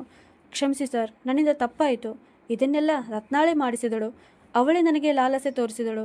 ನಾನು ನನ್ನ ಅಮ್ಮನನ್ನು ತುಂಬ ಪ್ರೀತಿಸುತ್ತೇನೆ ಅಂತ ಹೇಳಿದ. ಕಾರ್ತಿಕ್ ಎಲ್ಲ ಆರೋಪವನ್ನು ತನ್ನ ಮೇಲೆ ಹಾಕುತ್ತಿದ್ದಾನೆ ಎಂದು ಕಂಡ ರತ್ನಾಳ ಒಳಗಿನ ಕ್ರೂರ ಮುಖ ಹೊರಬಂದಿತು. ಅವಳು ಕಿರುಚುತ್ತಾ, ಸುಳ್ಳು ಹೇಳುತ್ತಿದ್ದಾನೆ. ಇವನೇ ಸಾಲದಲ್ಲಿ ಮುಳುಗಿದ್ದ. ಸ್ನೇಹಿತರ ಪ್ರಗತಿ ನೋಡಿ ಸುಡುತ್ತಿದ್ದ. ಅಮ್ಮ ಸತ್ತ ಮೇಲೆ ನಮಗೆ ಏನೂ ಸಿಗುವುದಿಲ್ಲ, ಆದ್ದರಿಂದ ವಿಮೆ ಮಾಡಿಸಬೇಕು ಅಂತ ಹೇಳಿದ್ದು ಇವನೇ. ನಾನು ಕೇವಲ ಇವರ ಜೊತೆ ನಿಂತಿದ್ದೆ ಅಂತ ಹೇಳಿದಳು. ಸುಳ್ಳುಗಾರ್ತಿ ನೀನು. ದೊಡ್ಡ ದೊಡ್ಡ ಕನಸುಗಳನ್ನೆಲ್ಲ ಕಂಡಿದ್ದು ನೀನೇ. ದಿನರಾತ್ರಿ ನನ್ನನ್ನು ಕಾಡಿದ್ದು ನೀನೇ. ಅದರಿಂದಲೇ ನಾನು ಈ ಪಾಪ ಮಾಡಿದೆ ಎಂದು ನೆಲದಲ್ಲಿಯೇ ಕುಳಿತಿದ್ದ ಕಾರ್ತಿಕ್ ಕಿರುಚಿದನು. ಮತ್ತು ನೀನು ತುಂಬ ಒಳ್ಳೆಯವನಂತೆ ನಡೆಸುತ್ತೀಯಾ? ಹಣಕ್ಕಾಗಿ ನಿನ್ನ ತಾಯಿ ಸಾಯುವುದನ್ನೇ ನೋಡಲು ಸಿದ್ಧನಾಗಿದ್ದೆ ಎಂದು ನಾಗರತ್ನ ಅಸಹ್ಯದಿಂದ ಹೇಳಿದಳು. ಹೀಗೆ ಗಂಡ ಹೆಂಡತಿಯರ ಒಬ್ಬರ ಮೇಲೊಬ್ಬರು ಕೆಸರು ಎರಚತೊಡಗಿದರು. ಅವರ ಬಾಯಿಂದ ಹೊರಬರುತ್ತಿದ್ದ ಪ್ರತಿಯೊಂದು ಮಾತಿನ ಜೊತೆ ಅವರ ಸಂಬಂಧವು ಮಾನವೀಯತೆಯ ಮುಖವಾಡ ಚೂರು ಚೂರಾಗುತ್ತಿತ್ತು. ತಾವು ಪೊಲೀಸ್ ಅಧಿಕಾರಿಯ ಮುಂದೆ ನಿಂತಿದ್ದೇವೆ ಅನ್ನುವುದನ್ನೇ ಅವರು ಮರೆತಿದ್ದರು. ಯಾರ ಅಪರಾಧ ಹೆಚ್ಚು ದೊಡ್ಡದು ಎಂದು ಸಾಬೀತುಪಡಿಸಲು ಮಾತ್ರ ಪರಸ್ಪರ ಹೋರಾಡುತ್ತಿದ್ದರು. ಡಾಕ್ಟರ್ ಶರ್ಮಾ ಮತ್ತು ಇನ್ಸ್ಪೆಕ್ಟರ್ ಪ್ರಭಾಕರ್ ಅವರನ್ನು ಅಸಹ್ಯದಿಂದ ನೋಡುತ್ತಿದ್ದರು. ಇನ್ಸ್ಪೆಕ್ಟರ್ ಪ್ರಭಾಕರ್ ಒಬ್ಬ ಕಾನ್ಸ್ಟೇಬಲ್ಗೆ ಸೂಚನೆ ನೀಡಿ, ಇವರಿಬ್ಬರನ್ನು ತೆಗೆದುಕೊಂಡು ಹೋಗಿ, ಉಳಿದ ಕತೆ ಲಾಕಪ್ನಲ್ಲಿ ಕೇಳೋಣ ಅಂತ ಹೇಳಿದರು. ಪೊಲೀಸರು ಕಾರ್ತಿಕ್ ಮತ್ತು ನಾಗರತ್ನಾಳನ್ನು ಎಳೆದುಕೊಂಡು ಹೋದರು. ಅವರು ಹೋದ ನಂತರ ಕೊಠಡಿಯಲ್ಲಿ ಭಾರೀ ಮೌನ ಆವರಿಸಿತು. ಆ ಮೌನದಲ್ಲಿಯೂ ಅವರ ಪಾಪದ ದುರ್ವಾಸನೆಯೇ ತುಂಬಿತ್ತು. 1 ಕೋಟಿ ರೂಪಾಯಿಗಳ ಕನಸು ಈಗ ಜೈಲಿನ ಕತ್ತಲ ಕೊಠಡಿಯಲ್ಲಿ ಅಂತ್ಯಗೊಳ್ಳಲಿತ್ತು. ಕಾರ್ತಿಕ್ ಮತ್ತು ನಾಗರತ್ನಾಳ ಬಂಧನದ ಸುದ್ದಿ ಆಸ್ಪತ್ರೆಯಲ್ಲಿಯೂ ಅವರ ಪ್ರದೇಶದಲ್ಲಿಯೂ ಕಾಡ್ಗಿಚ್ಚಿನಂತೆ ಹರಡಿತು. ಸ್ವಲ್ಪ ಹಣಕ್ಕಾಗಿ ತಮ್ಮ ತಾಯಿಯನ್ನೇ ಕೊಲ್ಲಲು ಯತ್ನಿಸಿದ್ದಾರೆ ಎಂದು ಎಲ್ಲರೂ ಅವರನ್ನು ಶಪಿಸುತ್ತಿದ್ದರು. ಈ ಸುದ್ದಿ ಗಾಯತ್ರಿ ದೇವಿಗೆ ತಿಳಿದಾಗ ಅವರು ಕಲ್ಲಿನಂತೆ ಮೌನವಾಗಿ ಬಿಟ್ಟರು. ಕಿಮೋಥೆರಪಿಯ ನೋವಿಗಿಂತಲೂ ಹೆಚ್ಚು ನೋವು ಅವರ ಹೃದಯದಲ್ಲಿ ಉಂಟಾಗಿತ್ತು. ಅವರಿಗೆ ನ್ಯಾಯ ಸಿಕ್ಕಿತು, ಆದರೆ ಆ ನ್ಯಾಯದ ಬೆಲೆ ತುಂಬ ಭಾರಿಯಾಗಿತ್ತು. ಅವರದೇ ಮಗ ಈಗ ಅಪರಾಧಿಯಾಗಿ ಕಂಬಿಗಳ ಹಿಂದೆ ಹೋಗಿದ್ದ. ಯಾವ ಮಗನ ದೀರ್ಘ ಆಯಸ್ಸಿಗಾಗಿ ಅವರು ಸದಾ ಪ್ರಾರ್ಥಿಸುತ್ತಿದ್ದರೋ ಇಂದು ಅದೇ ಮಗನನ್ನು ಜೈಲಿಗೆ ಕಳುಹಿಸಬೇಕಾಯಿತು. ಒಬ್ಬ ತಾಯಿಯ ಹೃದಯ ಮಗ ತನ್ನ ಜೀವ ತೆಗೆದುಕೊಳ್ಳಲು ಯತ್ನಿಸಿದ್ದಾನೆ ಎಂಬ ಸತ್ಯ ತಿಳಿದಿದ್ದರೂ ಅವನಿಗಾಗಿ ಇನ್ನೂ ನೋವು ಅನುಭವಿಸುತ್ತಿತ್ತು. ನನ್ನ ಕಾರ್ತಿಕ್ ಹೀಗಿರಲಿಲ್ಲ ಎಂದು ಅವರು ನರ್ಸ್ ಅಕ್ಷತಾಳ ಕೈ ಹಿಡಿದು ಅಳುತ್ತಾ, ಆ ಹುಡುಗಿ ಅವನನ್ನು ಹಾಳು ಮಾಡಿಬಿಟ್ಟಳು. ಹಣದ ಲಾಲಸೆ ಅವನ ಕಣ್ಣು ಮುಚ್ಚಿಸಿತು. ನನ್ನ ಮಗ ತುಂಬ ಒಳ್ಳೆಯವನಾಗಿದ್ದ ಅಂತ ಹೇಳಿದರು. ಅಕ್ಷತಾ ಅವರನ್ನು ಸಮಾಧಾನಪಡಿಸುತ್ತಾ, ಅಮ್ಮ, ನಡೆದಿದ್ದರಲ್ಲಿ ನಿಮ್ಮ ತಪ್ಪೇನೂ ಇಲ್ಲ.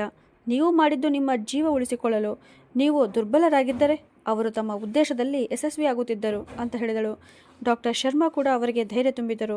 ಗಾಯತ್ರಮ್ಮ, ಈಗ ನೀವು ನಿಮ್ಮ ಬಗ್ಗೆ ಯೋಚಿಸಬೇಕು. ನಿಮ್ಮ ಚಿಕಿತ್ಸೆ ಇನ್ನೂ ಬಾಕಿ ಇದೆ. ನೀವು ಸಂಪೂರ್ಣ ಗುಣವಾಗಬೇಕು. ಆ ಜನರ ಬಗ್ಗೆ ಈಗ ಯೋಚಿಸಬೇಡಿ.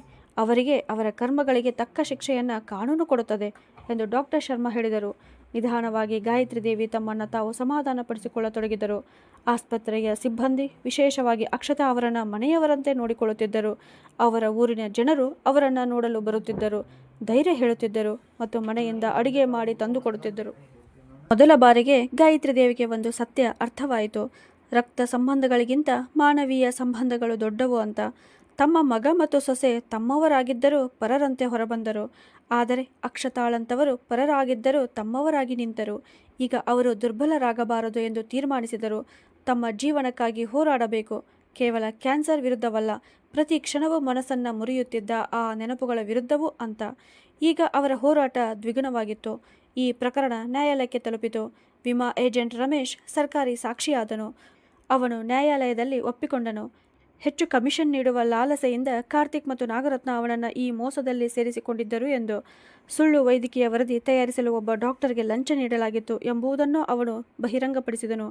ಕಾರ್ತಿಕ್ ಮತ್ತು ನಾಗರತ್ನಾಳ ವಿರುದ್ಧ ಮೋಸ, ಕೊಲೆ ಯತ್ನ ಮತ್ತು ಅಪರಾಧ ಸಂಚಿನ ಬಲವಾದ ಸಾಕ್ಷಿಗಳು ಸಿಕ್ಕಿದವು. ಗಾಯತ್ರಿ ದೇವಿಯ ಹೇಳಿಕೆ, ವಿಮಾ ದಾಖಲೆಗಳು, ರಮೇಶ್ ಮತ್ತು ನಕಲಿ ವೈದ್ಯರ ಒಪ್ಪಿಗೆ ಎಲ್ಲವೂ ಅವರ ವಿರುದ್ಧವೇ ಹೋಗುತ್ತಿತ್ತು. ವಿಚಾರಣೆಯ ಸಮಯದಲ್ಲಿ ಕಿಮೋಥೆರಪಿಯಿಂದ ತುಂಬ ದುರ್ಬಲರಾಗಿದ್ದ ಗಾಯತ್ರಿ ದೇವಿಯು ವೀಲ್ಚೇರ್ನಲ್ಲಿ ಬಂದು ಸಾಕ್ಷಿ ಹೇಳಬೇಕಾಯಿತು. ಆರೋಪಿಗಳ ಪೆಟ್ಟಿಗೆಯಲ್ಲಿ ತಮ್ಮ ಮಗನನ್ನು ಅಪರಾಧಿಯಂತೆ ನಿಂತಿರುವುದನ್ನು ನೋಡುವುದು ಅವರ ಪಾಲಿಗೆ ದೊಡ್ಡ ಶಿಕ್ಷೆಯಂತಿತ್ತು. ಅವರ ಕಣ್ಣಿನಿಂದ ಕಣ್ಣೀರು ಹರಿಯುತ್ತಿತ್ತು. ಆದರೂ ಅವರು ನಡುಗುವ ಧ್ವನಿಯಲ್ಲಿ ಸತ್ಯ ಹೇಳಿಕೆ ನೀಡಿದರು. ಸರ್ಕಾರದ ಯೋಜನೆ ಎಂಬ ನೆಪದಲ್ಲಿ ತಮ್ಮಿಂದ ಬೆರಳಚ್ಚು ತೆಗೆದುಕೊಳ್ಳಲಾಯಿತು ಮತ್ತು ತಮ್ಮ ಜೀವ ತೆಗೆದುಕೊಳ್ಳಲು ಯತ್ನಿಸಲಾಗುತ್ತಿದೆ ಎಂಬ ಅನುಮಾನ ಹೇಗೆ ಬಂದಿತು ಎಂಬುದನ್ನೆಲ್ಲ ನ್ಯಾಯಾಲಯಕ್ಕೆ ವಿವರಿಸಿದರು. ಕಾರ್ತಿಕ್ ತನ್ನ ತಾಯಿಯ ಕಡೆ ನೋಡಲು ಸಾಧ್ಯವಾಗಲಿಲ್ಲ. ಅವನ ಕಣ್ಣುಗಳು ನಾಚಿಕೆ ಮತ್ತು ಅಪರಾಧ ಭಾವದಿಂದ ಕೆಳಗೆ ಇದ್ದವು. ಹಣದ ಲಾಲಸೆ ತನ್ನನ್ನು ಎಷ್ಟು ಭಯಾನಕ ಅಂಧಕಾರಕ್ಕೆ ಎಳೆದುಕೊಂಡು ಬಂದಿದೆ ಎಂಬುದು ಈಗ ಅವನಿಗೆ ಅರ್ಥವಾಗಿತ್ತು. ಆದರೆ ನಾಗರತ್ನ ಇನ್ನೂ ತಾನು ನಿರಪರಾಧಿ ಎಂದು ಸಾಬೀತುಪಡಿಸಲು ವಿಫಲ ಪ್ರಯತ್ನ ಮಾಡುತ್ತಾ ಎಲ್ಲ ತಪ್ಪನ್ನು ಕಾರ್ತಿಕ್ ಮೇಲೆ ಹಾಕುತ್ತಿದ್ದಳು. ಕೊನೆಗೆ ಎಲ್ಲ ಸಾಕ್ಷ್ಯಗಳು ಮತ್ತು ಸಾಕ್ಷಿಗಳ ಹೇಳಿಕೆಗಳ ಆಧಾರದ ಮೇಲೆ ನ್ಯಾಯಾಲಯ ತೀರ್ಪು ನೀಡಿತು. ಈ ನ್ಯಾಯಾಲಯ ಕಾರ್ತಿಕ್ ಮತ್ತು ನಾಗರತ್ನಾಳನ್ನು ತಮ್ಮ ತಾಯಿ ಅಥವಾ ಅತ್ತೆಯ ಕೊಲೆ ಯತ್ನ, ಮೋಸ ಮತ್ತು ಅಪರಾಧ ಸಂಚು ರೂಪಿಸಿದ ಅಪರಾಧಗಳಲ್ಲಿ ತಪ್ಪಿತಸ್ಥರೆಂದು ಘೋಷಿಸುತ್ತದೆ ಎಂದು ನ್ಯಾಯಾಧೀಶರು ಹೇಳಿದರು. ತಮ್ಮ ತೀರ್ಪಿನಲ್ಲಿ ಅವರು ಹೀಗೆ ಹೇಳಿದರು: ಇದು ಕೇವಲ ಒಂದು ಅಪರಾಧದ ಪ್ರಕರಣವಲ್ಲ, ಇದು ಸಂಬಂಧಗಳ ಕುಸಿತ ಮತ್ತು ಲಾಲಸೆಯ ಪರಾಕಾಷ್ಠೆಯನ್ನು ತೋರಿಸುತ್ತದೆ. ಇಂತಹ ಅಪರಾಧಕ್ಕೆ ಯಾವುದೇ ಸಹಾನುಭೂತಿ ತೋರಿಸಲಾಗುವುದಿಲ್ಲ ಅಂತ. ಕಾರ್ತಿಕ್ ಮತ್ತು ನಾಗರತ್ನಾಳಿಗೆ ಕೊಲೆ ಯತ್ನ ಮತ್ತು ಮೋಸದ ಅಪರಾಧಗಳಿಗೆ ತಲಾ 5 ವರ್ಷಗಳ ಕಠಿಣ ಕಾರಾಗೃಹ ಶಿಕ್ಷೆ ವಿಧಿಸಲಾಯಿತು. ವಿಮಾ ಏಜೆಂಟ್ ಮತ್ತು ನಕಲಿ ವೈದ್ಯರಿಗೂ ಅವರ ಪಾತ್ರಕ್ಕಾಗಿ ಶಿಕ್ಷೆ ವಿಧಿಸಲಾಯಿತು. ತೀರ್ಪು ಕೇಳುತ್ತಿದ್ದಂತೆಯೇ ನಾಗರತ್ನ ನ್ಯಾಯಾಲಯದಲ್ಲೇ ಕಿರುಚತೊಡಗಿದಳು. ಆದರೆ ಕಾರ್ತಿಕ್ ಕಲ್ಲಿನ ಮೂರ್ತಿಯಂತೆ ನಿಂತಿದ್ದನು. ಬಹುಶಃ ಈಗ ಅವನಿಗೆ ತನ್ನ ತಪ್ಪಿನ ಅರಿವು ಬಂದಿತ್ತು. ಆದರೆ ಈಗ ತುಂಬ ತಡವಾಗಿತ್ತು.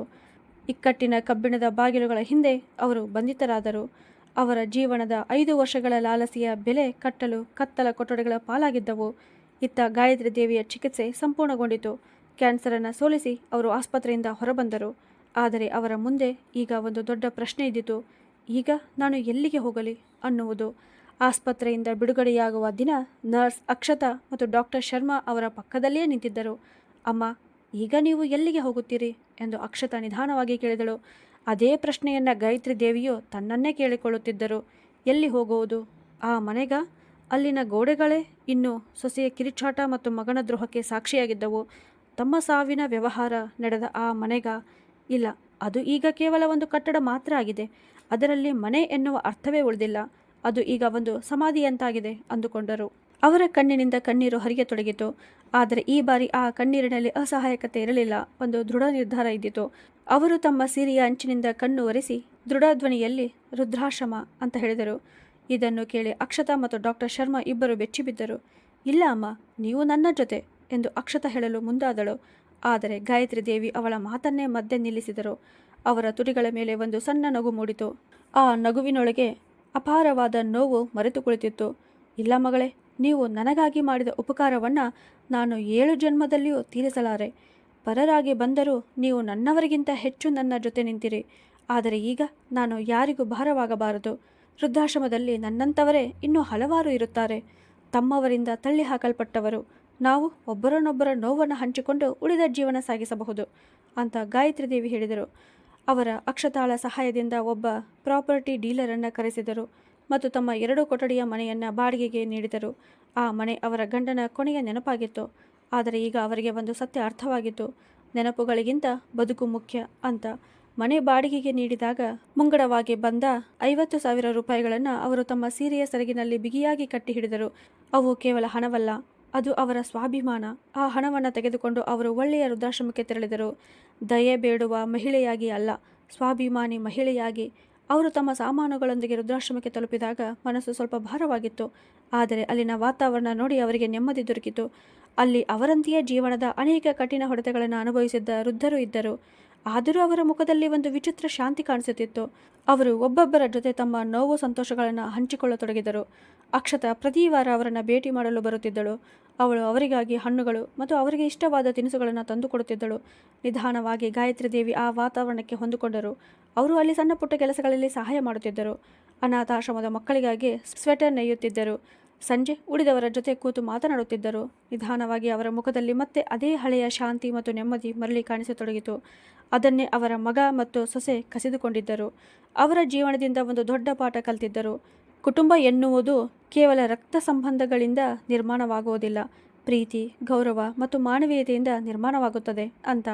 ಇತ್ತ ಜೈಲಿನ 4 ಗೋಡೆಗಳೊಳಗೆ ಕಾರ್ತಿಕ್ ಪ್ರತಿ ಕ್ಷಣವೂ ತನ್ನ ತಪ್ಪಿನ ಅರಿವಿನಲ್ಲಿ ನೆರಳುತ್ತಿದ್ದನು. ತಾಯಿಯ ಆ ನಿರಪರಾಧ ಮುಖ, ಅವರ ಪ್ರೀತಿ, ಅವರ ತ್ಯಾಗ ಎಲ್ಲವೂ ಅವನಿಗೆ ನೆನಪಾಗುತ್ತಿತ್ತು. ತಾನು ಚಿಕ್ಕವನಾಗಿದ್ದಾಗ ಅಸ್ವಸ್ಥನಾದರೆ ತಾಯಿ ರಾತ್ರಿ ಇಡೀ ಅವನ ಪಕ್ಕದಲ್ಲೇ ಕೂತು ನೋಡಿಕೊಳ್ಳುತ್ತಿದ್ದ ಕ್ಷಣಗಳು ಅವನ ಕಣ್ಣ ಮುಂದೆ ಬರುತ್ತಿದ್ದವು. ಅದೇ ತಾಯಿಯ ಜೀವ ತೆಗೆದುಕೊಳ್ಳಲು ತಾನೇ ಯತ್ನಿಸಿದ್ದಾನೆ ಎಂಬ ಸತ್ಯ ನೆನಪಾದಾಗ ಅವನ ಆತ್ಮವೇ ನಡುಗುತ್ತಿತ್ತು. ಅವನಿಗೆ ನಾಗರತ್ನಾಳ ಮೇಲಿನ ಮೋಹವು ಈಗ ಸಂಪೂರ್ಣವಾಗಿ ಕಳೆದು ಹೋಗಿತ್ತು. ಅವಳು ತನ್ನ ಕನಸುಗಳನ್ನು ನೆರವೇರಿಸಿಕೊಳ್ಳಲು ತನ್ನನ್ನು ಕೇವಲ ಒಂದು ಮೆಟ್ಟಿಲಿನಂತೆ ಬಳಸಿಕೊಂಡಿದ್ದಾಳೆ ಎಂಬುದು ಈಗ ಅವನಿಗೆ ಸ್ಪಷ್ಟವಾಗಿತ್ತು. ಜೈಲಿನಲ್ಲಿಯೂ ಇಬ್ಬರು ಬೇರೆ ಬೇರೆ ಬ್ಯಾರಕ್ಗಳಲ್ಲಿ ಇರುತ್ತಿದ್ದರು. ಒಬ್ಬರೊಂದಿಗೆ ಒಬ್ಬರು ಮಾತನಾಡಲು ಇಲ್ಲ. ಕಾಲದ ಚಕ್ರ ಹೀಗೆ ತಿರುಗುತ್ತಲೇ ಇತ್ತು. ಹಲವು ವರ್ಷಗಳು ಕಳೆದವು. ಒಳ್ಳೆಯ ವರ್ತನೆಯ ಕಾರಣದಿಂದ ಕಾರ್ತಿಕನ ಶಿಕ್ಷೆ ಸ್ವಲ್ಪ ಕಡಿಮೆಯಾಯಿತು. ಕೊನೆಗೆ ಅವನು ಜೈಲಿನಿಂದ ಬಿಡುಗಡೆಯಾದನು. ಆ ಜೈಲಿನ ಕಂಬಿಗಳು ಅವನ ದೇಹಕ್ಕಿಂತ ಹೆಚ್ಚು ಅವನ ಆತ್ಮವನ್ನೇ ಮುರಿದಿದ್ದವು. ಪಶ್ಚಾತ್ತಾಪದ ಬೆಂಕಿಯಲ್ಲಿ ಸುಟ್ಟು ಅವನ ಅಹಂಕಾರ ಮತ್ತು ಲೋಭ ಸಂಪೂರ್ಣ ಭಸ್ಮವಾಗಿತ್ತು. ಹೊರಗೆ ಬಂದ ತಕ್ಷಣ ಅವನು ಮಾಡಿದ ಮೊದಲ ಕೆಲಸ ನಾಗರತ್ನಾಳಿಗೆ ವಿಚ್ಛೇದನ ನೀಡುವುದು. ತನ್ನನ್ನು ಮೃಗನನ್ನಾಗಿ ಮಾಡಿದ ಆ ಸಂಬಂಧವನ್ನು ಅವನು ಶಾಶ್ವತವಾಗಿ ಮುಗಿಸಿದನು. ಈಗ ಅವನು ಒಡೆದು ಹೋದ ಏಕಾಂಗಿಯಾದ ವ್ಯಕ್ತಿಯಾಗಿದ್ದ. ಅವನ ಕಣ್ಣಿನಲ್ಲಿ ಒಂದೇ ಹುಡುಕಾಟ ಇದ್ದಿತು, ತನ್ನ ತಾಯಿಯನ್ನು ಮತ್ತೆ ಕಾಣುವುದು. ಗಾಯತ್ರಿ ದೇವಿಯ ಮನೆಯಲ್ಲಿ ವಾಸಿಸುತ್ತಿದ್ದ ಬಾಡಿಗೆಗಾರರಿಂದ ಅವನಿಗೆ ಆ ವೃದ್ಧಾಶ್ರಮದ ವಿಳಾಸ ಸಿಕ್ಕಿತು. ತೀವ್ರ ಅಪರಾಧ ಭಾವನೆಯೊಂದಿಗೆ ಅವನು ಆ ಆಶ್ರಮದ ಗೇಟ್ ಒಳಗೆ ಪ್ರವೇಶಿಸಿದನು. ಮುಂದಿನ ತೋಟದಲ್ಲಿ ಕೆಲವು ವೃದ್ಧ ಮಹಿಳೆಯರು ಕೂತು ನಗುತ್ತಾ ಮಾತನಾಡುತ್ತಿದ್ದರು. ಅವರ ಮಧ್ಯೆ ಬಿಳಿ ಸೀರೆ ಧರಿಸಿದ್ದ ಅವನ ತಾಯಿ ಕುಳಿತಿದ್ದರು. ಅವರ ಮುಖದಲ್ಲಿ ಕಾರ್ತಿಕ್ ಹಲವು ವರ್ಷಗಳಿಂದ ನೋಡಿರದ ಶಾಂತಿ ಮತ್ತು ನೆಮ್ಮದಿ ಕಾಣಿಸುತ್ತಿತ್ತು. ಕಾರ್ತಿಕ್ ಅವರನ್ನು ನೋಡುತ್ತಲೇ ನಿಂತುಬಿಟ್ಟನು. ತಾನು ಭಾರವೆಂದುಕೊಂಡು ಸಾವಿನ ಬಾಯಿಗೆ ತಳ್ಳಿದ ವ್ಯಕ್ತಿ ತನ್ನದೇ ಜಗತ್ತಿನಲ್ಲಿ ಸಂತೋಷವಾಗಿದ್ದಳು. ಆದರೆ ಎಲ್ಲವನ್ನ ಪಡೆಯಬೇಕು ಎಂದು ಬಯಸಿದ್ದ ತಾನೇ ಇಂದು ಸಂಪೂರ್ಣ ಏಕಾಂಗಿಯಾಗಿ ಹಾಳಾದ ಜೀವನದೊಂದಿಗೆ ನಿಂತಿದ್ದನು. ಅವನು ನಿಧಾನವಾಗಿ ಅವರ ಬಳಿ ಹೋದನು. ಅಮ್ಮ ಎಂದು ಹೇಳುತ್ತಾ ಅವರ ಕಾಲಿಗೆ ಬಿದ್ದು ಬಿಟ್ಟನು. ಅವನ ಧ್ವನಿ ನಡುಗುತ್ತಿತ್ತು. ಗಾಯತ್ರಿ ದೇವಿ ಕಣ್ಣು ತೆರೆದು ತಮ್ಮ ಮುಂದೆ ಆ ಸ್ಥಿತಿಯಲ್ಲಿ ನಿಂತಿದ್ದ ಮಗನನ್ನು ನೋಡಿ ಒಂದು ಕ್ಷಣ ಬೆಚ್ಚಿಬಿದ್ದರು. ಕಾರ್ತಿಕ್ ಚಿಕ್ಕ ಮಗುವಿನಂತೆ ಜೋರಾಗಿ ಅಳುತ್ತಿದ್ದನು. ಅವನ ಕಣ್ಣೀರು ಅವರ ಚಪ್ಪಲಿಗಳನ್ನು ತೊಯಿಸುತ್ತಿತ್ತು. ಅಮ್ಮ, ನನ್ನನ್ನು ಕ್ಷಮಿಸಿಬಿಡು. ನನ್ನಿಂದ ತುಂಬ ದೊಡ್ಡ ಪಾಪವಾಗಿದೆ. ನಾನು ಪ್ರತಿದಿನ ಈ ದಿನಕ್ಕಾಗಿ ಒಳಗೆ ಸಾಯುತ್ತಿದ್ದೇನೆ. ಪ್ರತಿ ಕ್ಷಣವೂ ಆ ಬೆಂಕಿಯಲ್ಲೇ ಸುಡುತ್ತಿದ್ದೇನೆ. ಕೇವಲ ಒಂದೇ ಸಲ ನೀನು ನನ್ನನ್ನು ಕ್ಷಮಿಸಿದ್ದೀಯಾ ಎಂದು ಹೇಳು ಅಂತ ಬೇಡಿಕೊಂಡನು. ಗಾಯತ್ರಿ ದೇವಿಯ ಕಣ್ಣಲ್ಲೂ ಕಣ್ಣೀರು ತುಂಬಿತು. ಆದರೆ ಇಂದು ಆ ಕಣ್ಣೀರಿನಲ್ಲಿ ಕೇವಲ ನೋವಷ್ಟೇ ಇರಲಿಲ್ಲ, ವಿಚಿತ್ರವಾದ ಕರುಣೆ ಕೂಡಿತು. ಅವರು ನಡುಗುವ ಕೈಗಳಿಂದ ಅವನನ್ನು ಎಬ್ಬಿಸಿದರು. ಅವನ ತಲೆಯ ಮೇಲೆ ಕೈ ಹಾಯಿಸುತ್ತಾ, ಎದ್ದು ನಿಲ್ಲು ಮಗನೇ. ಒಬ್ಬ ತಾಯಿ ತನ್ನ ಮಗನ ಮೇಲೆ ಹೆಚ್ಚು ದಿನ ಕೋಪ ಹಿಡಿದುಕೊಳ್ಳಲಾರಳು. ನಿನಗೆ ಕಾನೂನು ಶಿಕ್ಷೆ ಕೊಟ್ಟಿದೆ, ಆದರೆ ನಿಜವಾದ ಪಶ್ಚಾತ್ತಾಪ ಈಗ ನೀನು ಅನುಭವಿಸುತ್ತಿದ್ದೀಯಾ. ಅದೇ ನಿನ್ನ ದೊಡ್ಡ ಶಿಕ್ಷೆ, ಅದೇ ದೊಡ್ಡ ಪಾಠ ಅಂತ ಹೇಳಿದರು. ಕಾರ್ತಿಕ್ ಆಶಾಭರಿತ ಕಣ್ಣಿನಿಂದ ಅವರನ್ನು ನೋಡಿದನು. ಅಮ್ಮ, ಮನೆಗೆ ಬನ್ನಿ, ನಿಮ್ಮನ್ನು ಕರೆದುಕೊಂಡು ಹೋಗಲು ಬಂದಿದ್ದೇನೆ ಅಂತ ಹೇಳಿದನು. ಗಾಯತ್ರಿ ದೇವಿ ಮೃದುವಾಗಿ ನಗುತ್ತಾ ತಲೆಯನ್ನು ನಿಧಾನವಾಗಿ ಅಲ್ಲಾಡಿಸಿದರು. ಮಗನೇ, ನಾನು ನಿನ್ನನ್ನು ಕ್ಷಮಿಸಿದ್ದೇನೆ, ಆದರೆ ಈಗ ನಾನು ಅಲ್ಲಿ ಹಿಂತಿರುಗಲು ಸಾಧ್ಯವಿಲ್ಲ. ಈಗ ನನಗೆ ಹೊಸ ಕುಟುಂಬ ಸಿಕ್ಕಿದೆ, ಹೊಸ ಜೀವನ ಸಿಕ್ಕಿದೆ. ನೀನು ನಿನ್ನ ಜೀವನ ಬದುಕು. ನಿಜವಾಗಿಯೂ ಪಶ್ಚಾತ್ತಾಪವಿದ್ದರೆ ಒಳ್ಳೆಯ ಮನುಷ್ಯನಾಗು. ಅದೇ ನಿನಗಾಗಿ ನನ್ನ ಕೊನೆಯ ಆಶೀರ್ವಾದ ಅಂತ ಹೇಳಿ ಅವರು ಸುತ್ತಲಿನ ಜನರ ಕಡೆ ನೋಡುತ್ತಾ ಮುಂದುವರಿಸಿದರು. ನನ್ನ ಮನೆ ಈಗ ಇಲ್ಲೇ ಇದೆ, ಈ ಜನರ ನಡುವೆ. ಇಲ್ಲಿ ನನಗೆ ಭಾರ ಎಂದು ಅಲ್ಲ, ಒಬ್ಬ ಮನುಷ್ಯ ಎಂದು ಗೌರವ ಕೊಡುತ್ತಾರೆ ಅಂತ ಹೇಳಿದರು. ಕಾರ್ತಿಕ್ ತನ್ನ ತಾಯಿಯ ಮುಖವನ್ನೇ ನೋಡುತ್ತಾ ನಿಂತಿದ್ದನು. ಆ ಮುಖದಲ್ಲಿ ಈಗ ಮಗನ ಮೇಲಿನ ಅಂದ ಮಮತೆ ಇರಲಿಲ್ಲ, ಬದಲಾಗಿ ಅಪರಾಧವಾದ ಶಾಂತಿ ಕಾಣಿಸುತ್ತಿತ್ತು. ಅವನಿಗೆ ಅರ್ಥವಾಯಿತು, ತಾನು ಕೇವಲ ಮನೆ ಮತ್ತು ಹಣವನ್ನೇ ಕಳೆದುಕೊಂಡಿಲ್ಲ, ತನ್ನ ಸ್ವರ್ಗವನ್ನೇ ಕಳೆದುಕೊಂಡಿದ್ದೇನೆ. ಅದನ್ನು ಈಗ ಮತ್ತೆ ಯಾವತ್ತೂ ಮರಳಿ ಪಡೆಯಲು ಸಾಧ್ಯವಿಲ್ಲ ಅಂತ. ಅವನು ಮೌನವಾಗಿ ಹಿಂತಿರುಗಿದನು. ತನ್ನ ಪಾಪಗಳ ಭಾರವನ್ನು ಹೊತ್ತು ನಿಧಾನವಾಗಿ ನಡೆದು ಹೋದನು. ಆದರೂ ಅವನ ಹೃದಯದಲ್ಲಿ ತಾಯಿಯ ಕ್ಷಮೆಯ ಒಂದು ಸಣ್ಣ ದೀಪ ಬೆಳಗುತ್ತಿತ್ತು. ಬಹುಶಃ ಅದೇ ದೀಪ ಅವನಿಗೆ ಜೀವನದ ಕತ್ತಲೆಯೊಳಗೆ ಮತ್ತೆ ಮಾನವೀಯತೆಯ ದಾರಿಯನ್ನು ತೋರಿಸಬಹುದು. ಹಾಗಿದ್ದರೆ ಸ್ನೇಹಿತರೆ, ಕೊನೆಯಲ್ಲಿ ಗಾಯತ್ರಿ ದೇವಿ ಅವರು ತೆಗೆದುಕೊಂಡ ನಿರ್ಧಾರ ಸರಿಯಾಗಿತ್ತೆ ಅನ್ನೋದನ್ನು ಕಮೆಂಟ್ ಮಾಡಿ ತಿಳಿಸಿ. ಕಥೆಯನ್ನು ಕರ್ನಾಟಕದ ಯಾವ ಊರಿನಿಂದ ನೋಡಿದಿರಿ ಅಂತಲೂ ತಿಳಿಸಿ. ಕತೆಗೊಂದು ಲೈಕ್ ಕೊಟ್ಟು ಶೇರ್ ಮಾಡಿ. ಹಾಗೂ ಇದೇ ಥರ ಕಥೆಗಳನ್ನು ನೋಡಲು ನಮ್ಮ ಚಾನಲನ್ನು ಸಬ್ಸ್ಕ್ರೈಬ್ ಮಾಡಿ. ಧನ್ಯವಾದಗಳು.